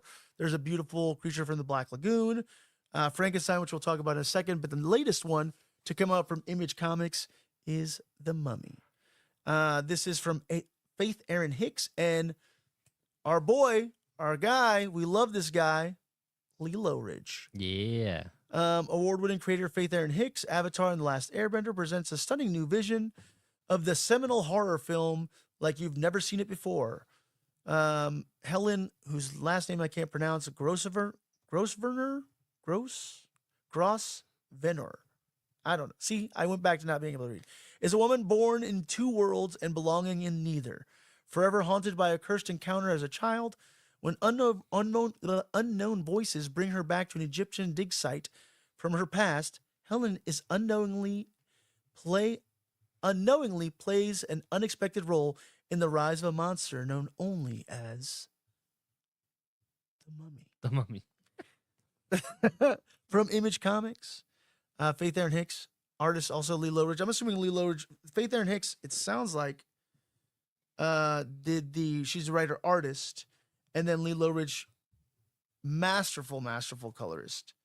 And the coloring in this book is already beautiful. Honestly, these have not disappointed me so far. All of these have been amazing. Like if you're a fan of the Universal Monsters, you can find these already collected in trade, which is the next thing we're going to talk about here. But yeah, and then letters by Hassan. And I've seen his name before, and I'm not going to butcher it. I'm going to show it to you, the camera. Does it have an autofocus on this camera now? Yeah, it's kind of focusing. Yeah, sure. Yeah, why not? That's the Mummy. Man, I told you I was a big week in comics. Frankenstein. Nice. Let's get into trades here. We got two. So since we went from one Universal Monster, the Frankenstein Image Comics Universal Monster, I guess 4-parter, has now been collected into this beautiful hardcover trade. And that's the other cool thing. I wish I had the Dracula. I should have had that preemptively, but this just dropped today at your local comic shop. Dr. Henry Frankenstein begins his unholy quest to create life by robbing the grave of a decorated police officer to find the necessary parts. But little does he know, the corpse has a son who is mourning a father, and this young boy will stop at nothing to get his revenge on Dr. Frankenstein. Award-winning creator Michael Walsh of The Silver Coin presents a jaw-dropping new vision of the seminal horror classic. This collects Frankenstein's 1 through 4. Look, Patrick Horvath has a little quote on here. James Tynion does as well. Nice. Universal Monsters Frankenstein is a must-read. Michael Walsh has crafted a Frankenstein story for the ages, and it really is amazing. The first issue was about a little boy. Basically, his father passes away, and he realizes that his father's body is being dug up to contribute to Victor von Frankenstein's monster. And then each chapter is really beautiful because it's like the brain of a killer, and they kind of explain that. I think it starts with like the hands of a father. And I think there's like the eyes of a madman or a criminal, or can't remember exactly what, but it is beautifully written, and it is a very emotional book, and it does pay homage to the beautiful romantic story that is Frankenstein. Eyes of a Monster. Pick it up at your local comic shop. Just dropped today. It's a full story. Issues 1 through 4. Just kind of a side quest of that original story. Yeah. It's fantastic. It's like they find an alternate into the Frankenstein story that you know, but there's a different way into that story. And it's beautiful, and the art is beautiful, and I can't recommend it enough. Nice.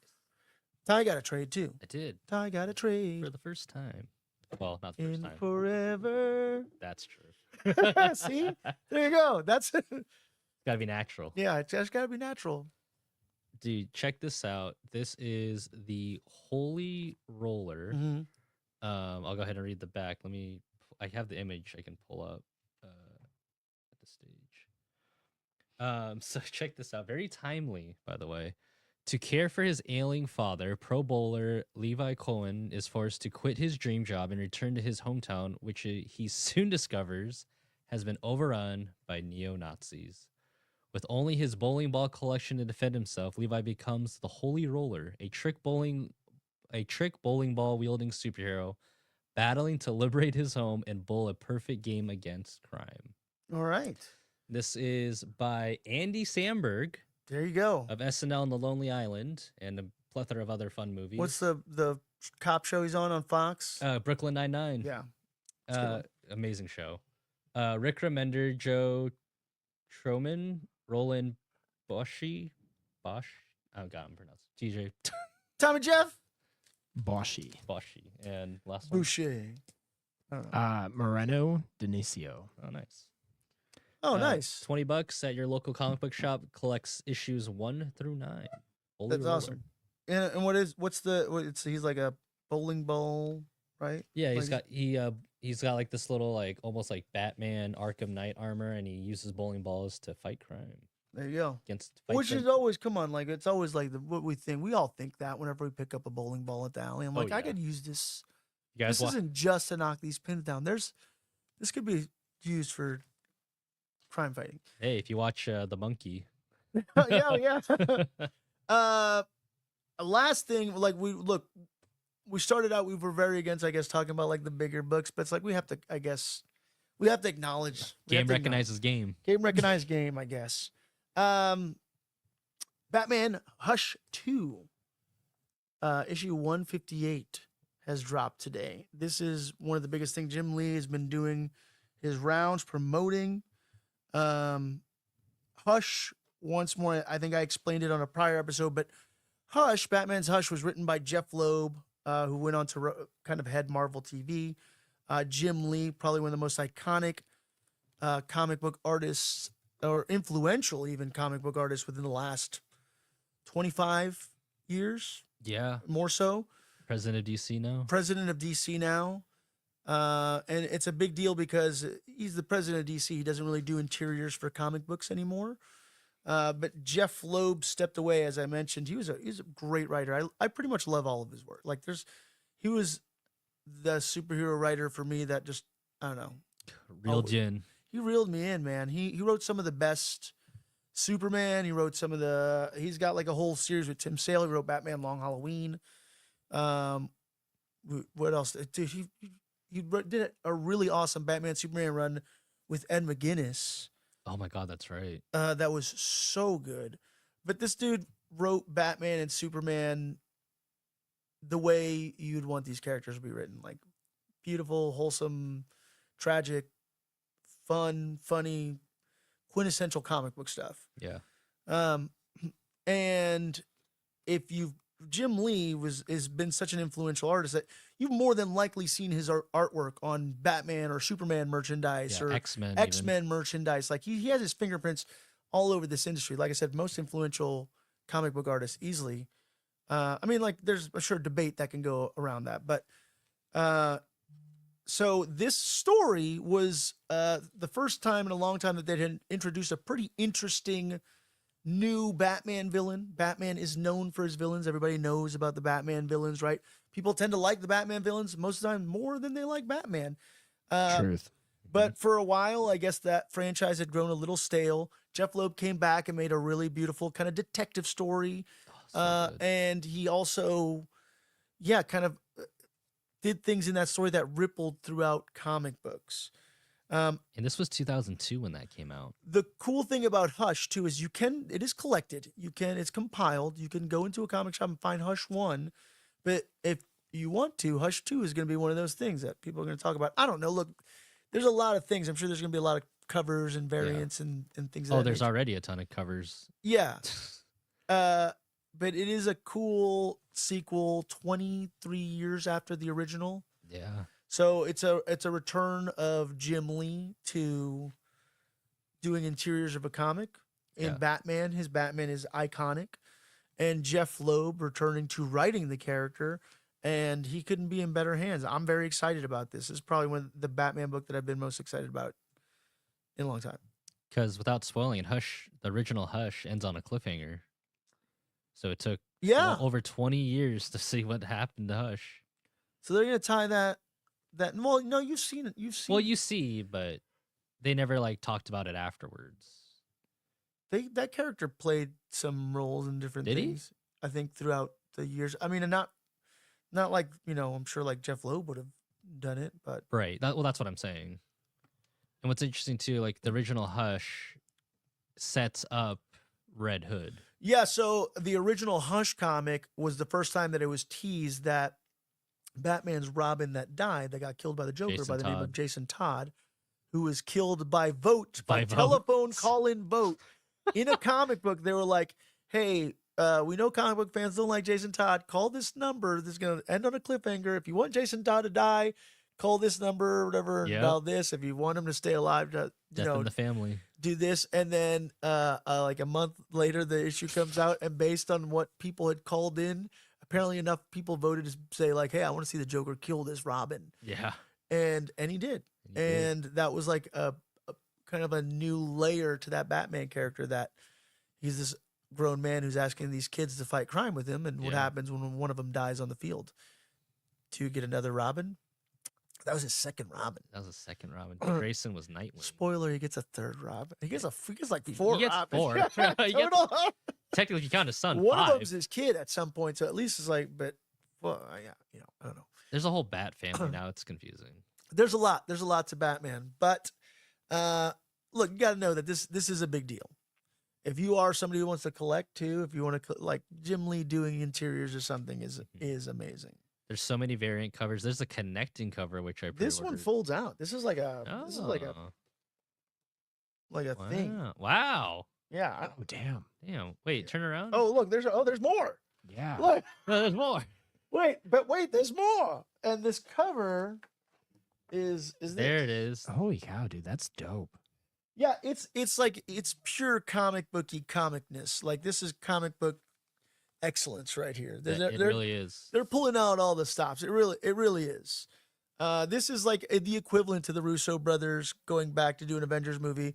Same thing applies for at the world that. of comic books. Jeff Tied it all Loeb back together. and Jim Lee coming back to do Batman Hush 2. And they didn't need a 5-hour live stream. Yeah, they didn't need a 5-hour. They just announced that shit via text, not text message, but just like this on their website or something. No, I think they also announced it at one of the. I think they announced it like at a panel. Then everyone. I don't know. I don't know, but it's cool. It's cool. I'm excited. And Yeah, that's the haul. well, the last thing I brought up, and Oh, you got. one more All right, what do you got? because everyone's talking about it. I haven't not read it yet, but Absolute Universe is going off. We had Absolute Flash last week. Absolute Martian Manhunter. Came out Oh today yeah, there you go. with a ton of variant covers. That is really cool. Martian Manhunter's a great character. Yeah, if you guys, for those that don't know, he is a Martian that can He's shapeshift. he's the last Martian. He's the last basically. Martian, Yeah, and he right? can shapeshift. He's kind of like a Superman story, but the thing with him is that he lands as a grown up. That's so weird. That just as an adult. It's or- kids. Yeah. He lands as an adult, and yeah, he doesn't have the luxury of like what Superman has, where he looks like a human. He looks like a Martian, trained. but he has to shapeshift into humans and adopt different forms and learn about the culture, society, and ways to just kind of blend in, because his entire civilization gets wiped out, right? Yeah. But who knows? The absolute version. So this is what's cool that DC is doing. They have these absolute comics that if you see like an absolute Flash, absolute Superman, absolute Batman, they're kind of just retellings of the characters. Yeah. Is there anything major that you have heard from the changes of Martian Manhunter? He's from Neptune. He's never Neptune. No, all I know, and I don't want to spoil it for myself because I've not read it. Ten was telling me there's at the end of the book they do something that they can only do in an Absolute Universe comic because it's gonna kind of like how Flash, like Reverse Flash, Isn't a hater. he isn't a hater in the Absolute Universe. So something changes for the Martian Manhunter. So I'll be honest, I didn't know a whole lot about Martin Manhunter other than the TV shows and movies that I've seen. So I'm kind of interested to see what they do with him here. I'd say if you want to see a cool Martian Manhunter thing, that's kind of and you want like something super accessible, Yeah. check out it's a DC animated film, and in my opinion, I think it's the best DC animated film. Ooh, okay. It's Justice League New Frontier, and they did it. It's based on the Darwin Cook comic. Yes, it's like they get different Which is- eras. Well, it's not. It's very Silver Age, so it's like basically like Superman, Wonder Woman, Batman in the eras that you think they would exist, of like this like retro futuristic world of like Oh. the 1950s, 60s. It's basically like Atomic Age. Oh, John F. Kennedy didn't get assassinated timeline of superheroes. So it's still like history, but it's like American history within that time of if like Superman and interesting. Batman. So it's like very, well, I guess you would say golden age of comics, like Okay. golden age kind of characters. And it kind of, the book has a lot more to it, but the animated movie, sorry, I blanked there for a second. I malfunctioned. The animated movie has like a really cool Martian Manhunter through line the story's kind of about him. Damn, I'll check it out. It's really great. Yeah. Is that it? Yeah. Except now we're gonna talk about. Well, you had one book. You read everything. Yeah, we Ty kind of read it all. discussed it already. I don't really need to discuss Oh, it. kids, that was the one that Yeah, you. yeah. Oh, yeah, that's right. The other book we read, the one that we're highlighting, and I will say this: we're taking everyone down with us. So good. I loved this. I came in with like a giant shit-eating grin. I've had like a super exhausting day / week. But we're taking everyone down with us from Image Comics. This is issues 1 of 6. It looks like there's a bunch of. I kind of want to track down the different variants now. Yeah, they look cool. It's basically about a little girl named Annalisa who does not have a normal life. You quickly find out that she is being looked after, taken care of by robots.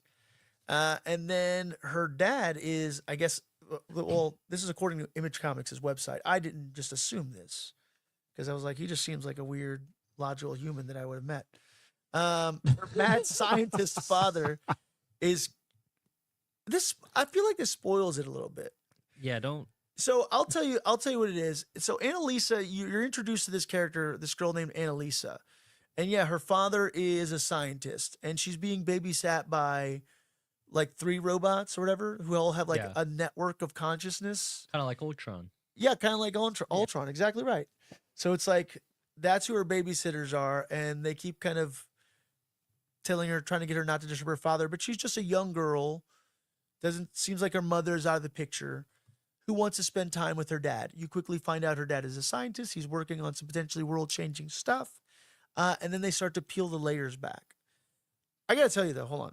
Really quick, before we dive into this. This is some shots here of Annalisa playing hide-and-go-seek in the woods. This is like kind of her dialogue with her dad. There's like a lot of panels here. Let's see if that focuses. And I got to tell you, so, shout out to Colors by Roman Titov and Jason Wordy.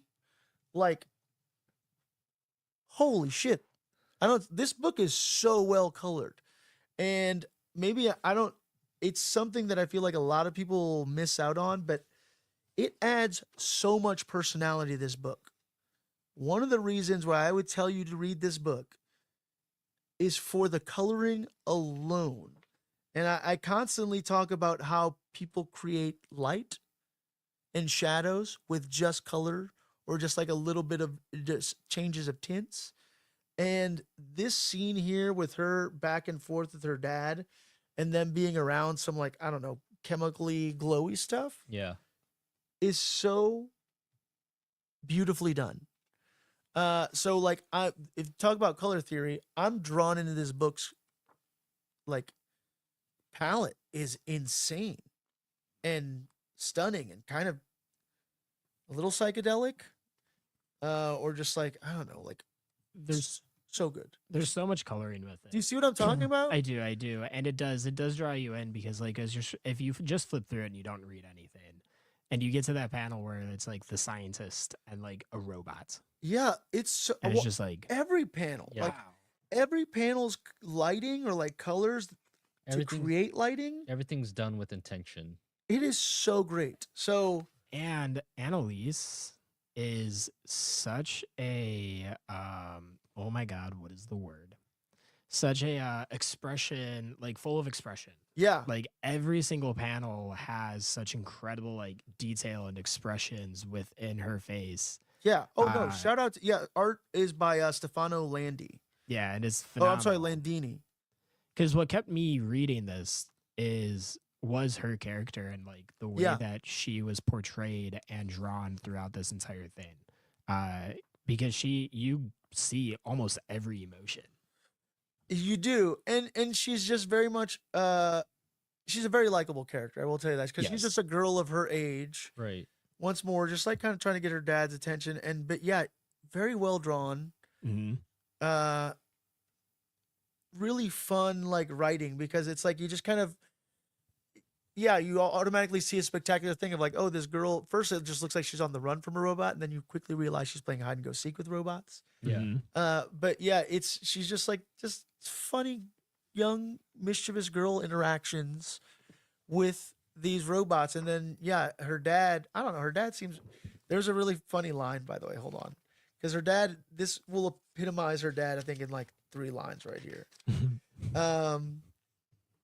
He's basically like going on like he's got like a range of emotions. His character, by the way, just like I'm working on this thing, and there's been talking about how it's things that could potentially destroy the world, and it's world changing and life altering, and basically she kind of just breaks down just like, and he just kind of like, and I do this with my kids. So this is mean the parent feels like I'll go on about something, and I just quickly realize I'm like, why are you doing this? Oh, you just want like my attention. Do you want my attention right now? And I'll even tell my kid that, and that's exactly what it is.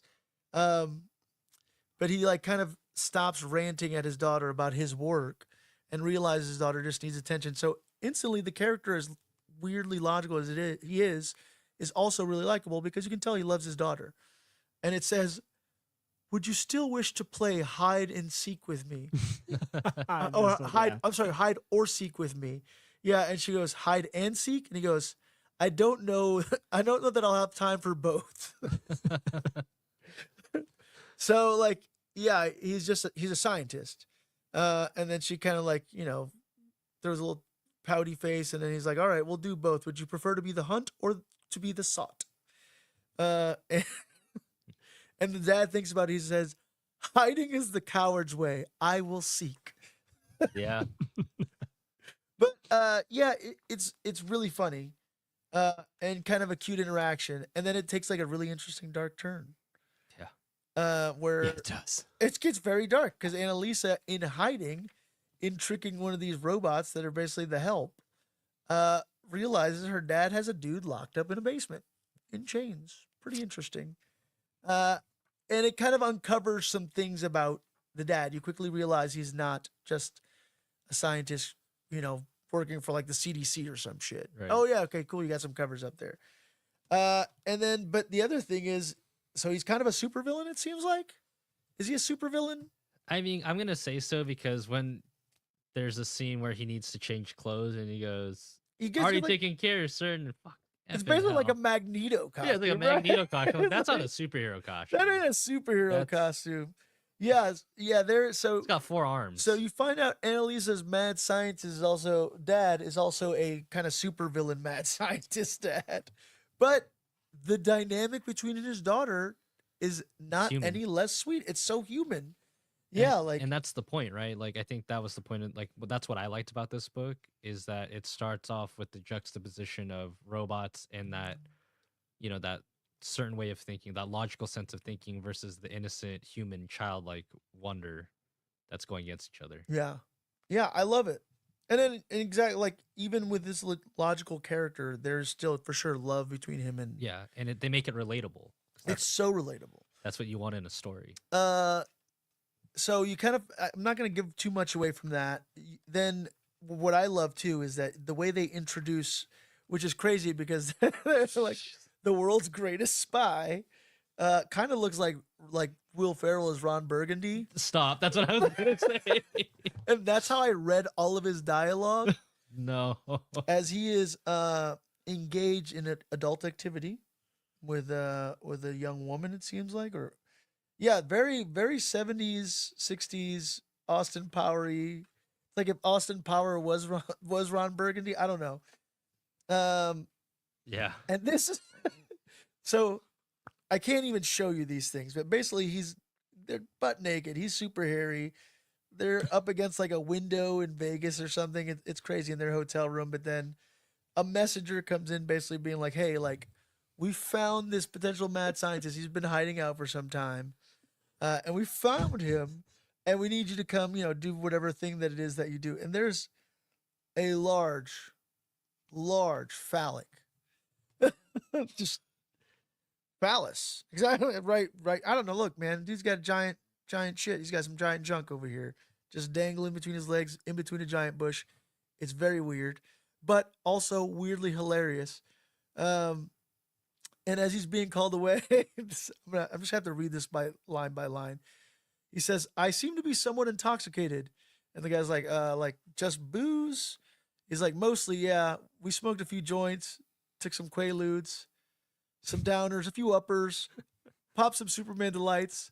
I ate some weird fungus, but not sure that did anything. A few bumps of Edgar Winter's earwax. What else? A handful of beanies. I had a few cosmic kisses, the natural stuff though. We split a tab of Moroccan tortoise, I think.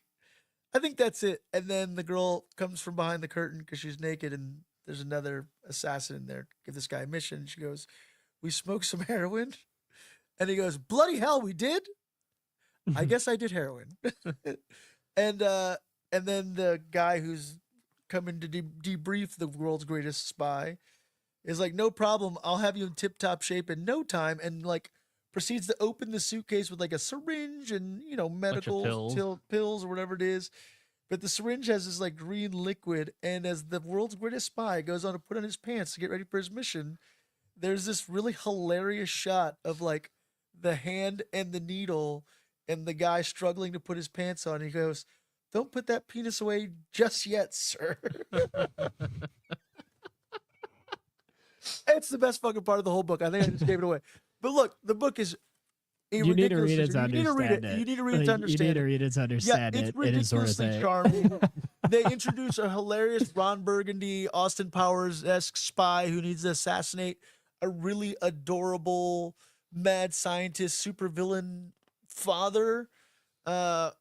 And yeah, robots. So We're good. taking everybody down with us. Ty, why would you tell people they need to read this book? I mean, I kind of said it earlier. Like, if you're looking for something that's relatable, if you're looking for something that's both action-packed and sincere at the same time, this is definitely the book for you. Like I said, the juxtaposition between logical robotic thinking versus childlike wonder is insane. Yeah. If you're fans of, and this is gonna sound weird, like My Life as a Teenage Robot, if you're fans of any type of like that, you know, that like Pablo said it, like that archetype of child wanting a parent's attention and what are they gonna do to get it? Almost like It's cute. It's like a Judd Apatow. I feel like that's kind of it's like Judd Apatow-esque. Kind of if he was directing a movie with like Magneto having a daughter or something. Yeah, like right? if Scarlet Witch didn't have powers. Yeah, if Scarlet Witch been just it's got like that kind of like humor and funniness, but then also serious issue, what the dynamic is between parents and their children. And hey, like at some point as a parent, the one thing that we all have to usually face is we have to trust these kids to make their own judgment calls. And that's what we're trying to prepare I think kids for at some point. Dude, let me ask you, Edgar Wright, this was a movie? I'd say Edgar Wright or I think Judd Apatow. Like I said, I feel like Judd Apatow. As crazy as it sounds, like I don't know. It's really freaking cool. And I am definitely so far this year. Bug Wars, I guess Seasons. I don't know, man. There's a lot of good comics that dropped. Exorcism. Well, that was last year, right? Yeah, I think, but I'm gonna say top 2 comics so far of 2025. I don't know. FML also came out this year. Oh, that's right, it did. So I'll say so far my 3 favorite comics of 2025. I can't in no particular order. At some point we'll rank them towards the end of the year, but you can't pin me to any kind of answer right now. But yeah, we're taking everyone down with us is in there. Bug Wars and FML. This book is fantastic, and I can't recommend it enough. If you want to discover a new world, if you're a parent, it'll hit you in all the right parent places. That's the second weirdest thing said on this podcast tonight. What was the first one? There was a couple. Do you want to go back through that? No, I don't. No, we don't need to. You watch the tape back. Cool. So the last thing, I guess WonderCon is this weekend. We need to mention that. I'm rocking a Golden Apple comic shirt. Shout out to Golden Apple Comics. To Ryan, we will be floating around the Golden Apple booth a lot, probably because we're going to be like documenting a lot of the action. They have a really well-packed lineup. You had some Brian Posehn, you got some Derek Roberts, you got Mark and Draco there. Let me see. I was gonna pull it up. Is that what you're gonna pull it up? You got it. I know for like the most part of it. They just had a Jim Lee signing today. which is amazing because we just talked about And Hush. Jeremy Adams. Yeah, they have a thing with Rob Liefeld coming up too at the shop. Yep, April 16th. But yeah, I think Brian Posehn actually has. Was he the one that posted it? Yeah, he posted his lineup because he posted the Golden Apple thing. Dang it, I have the world's. Oh, here we go. Okay. So Fridays, David Boer. David Boer, by the way, who wrote. So this is crazy, and I don't know if Cosmo's still in chat. Ivan Reitman's doing a panel with some of the LA Ghostbusters. I think Cosmo's on that panel. Really freaking cool. I'm sorry, Jason Reitman. Ivan Reitman is his dad. Jason Reitman is doing a panel about Ghostbusters fandom. If you're a fan of Ghostbusters and you're at WonderCon, this is a really good WonderCon for you to attend because not only is Jason Reitman doing that panel with some really awesome Ghostbusters from LA and Orange County and Southern California, David Boer wrote the Ghostbusters book that's like the Ghostbusters Back in Town that basically is the bridge from Ghostbusters Afterlife to Ghostbusters Frozen Empire about their transition from Egon's like farm into then becoming Ghostbusters working in the city under Winston's like Ghostbusters Inc. So check out that Jason Reitman panel. Cosmo, go check out the Cosmo Show or the Cosmo Network. He's got it through his social media. So we can let's look it up. Actually, that should be a better. Let's see. Cosmo had to have posted this. Cosmo, are you still in the chat? It's okay if you're not.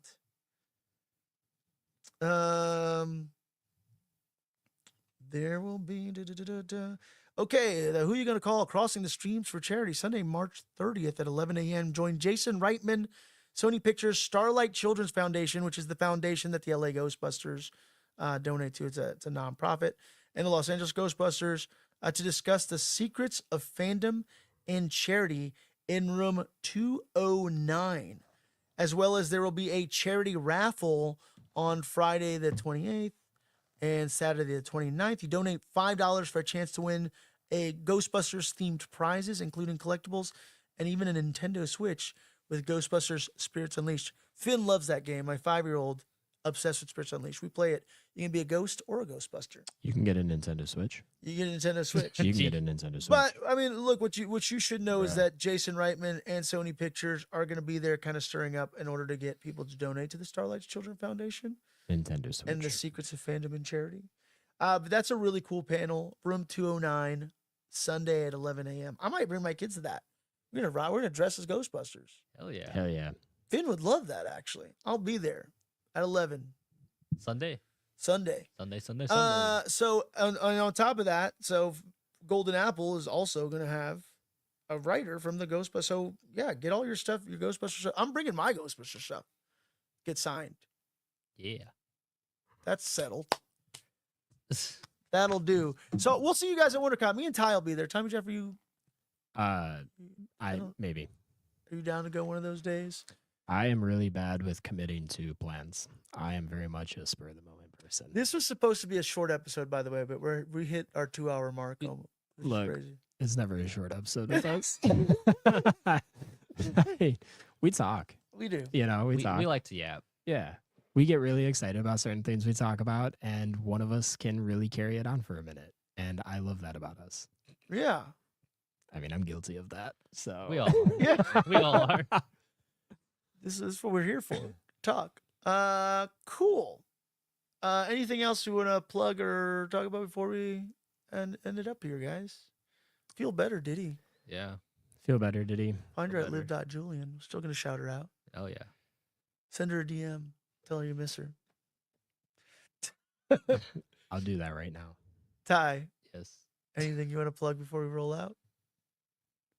You know, I actually had something, but I forgot what it was. But like you said, check us out at Golden Apple's booth. We will be We'll be there. We'll be roaming. We'll be roaming. I don't know yet, and I'll probably post it on Instagram. We're gonna give some shit away. Okay. You want a sticker? You'll definitely get a sticker from us if you want one. But I'm Want gonna. a signed sticker? Oh yeah, but nobody wants a fucking sign sticker. But we will if you are in Southern California and you're gonna be at WonderCon. I'm not sure. We have some signed comics that we will be posting. I mean, like posting, talking about it, and we're gonna give some shit away. I think Yeah. just because. Just Let's do it. because. Oh, and next week, El Brujo. Yeah, I'll be at El Brujo tomorrow night. Oh yeah. there it Actually, we is. should plug that. Chapman Crafted Brewery. So I'm gonna pick up my WonderCon badges, and afterwards, Tommy Jeff, you got to come to this. Actually, I can yeah, you can. tomorrow. Yeah, so Chapman Crafted Brewery, a little pre-WonderCon fun. El Brujo's there doing a pop-up.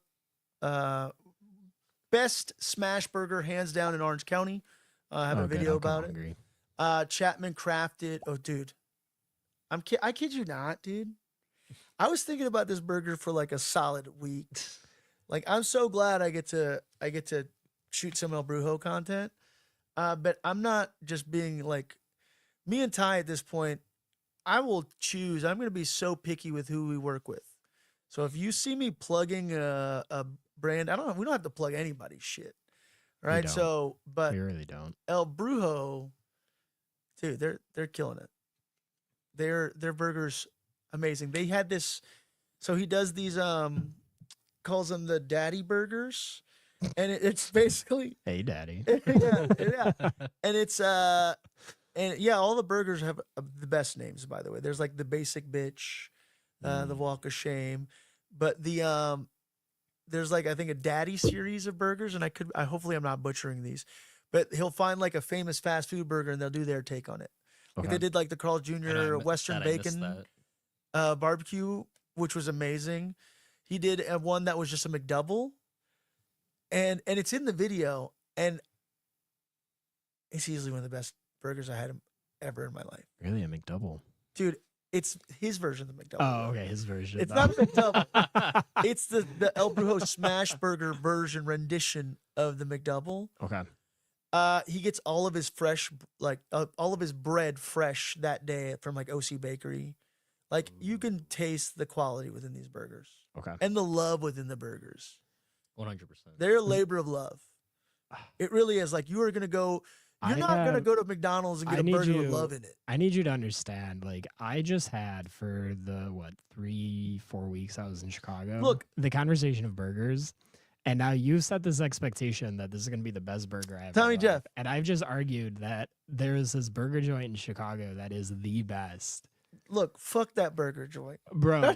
Bro, No, first of all, no. I have to know. go for this burger. Like, And I you know. have hyped this so much. I for look. me. I usually tend to under promise, over deliver, but El Brujo is one of those burgers that I will hype up, and I will tell you, fucking will live up to the hype. I guarantee it. I sure hope so, because I am going to be very uncensored with my opinion on You this. guys come tomorrow. back and you get this burger.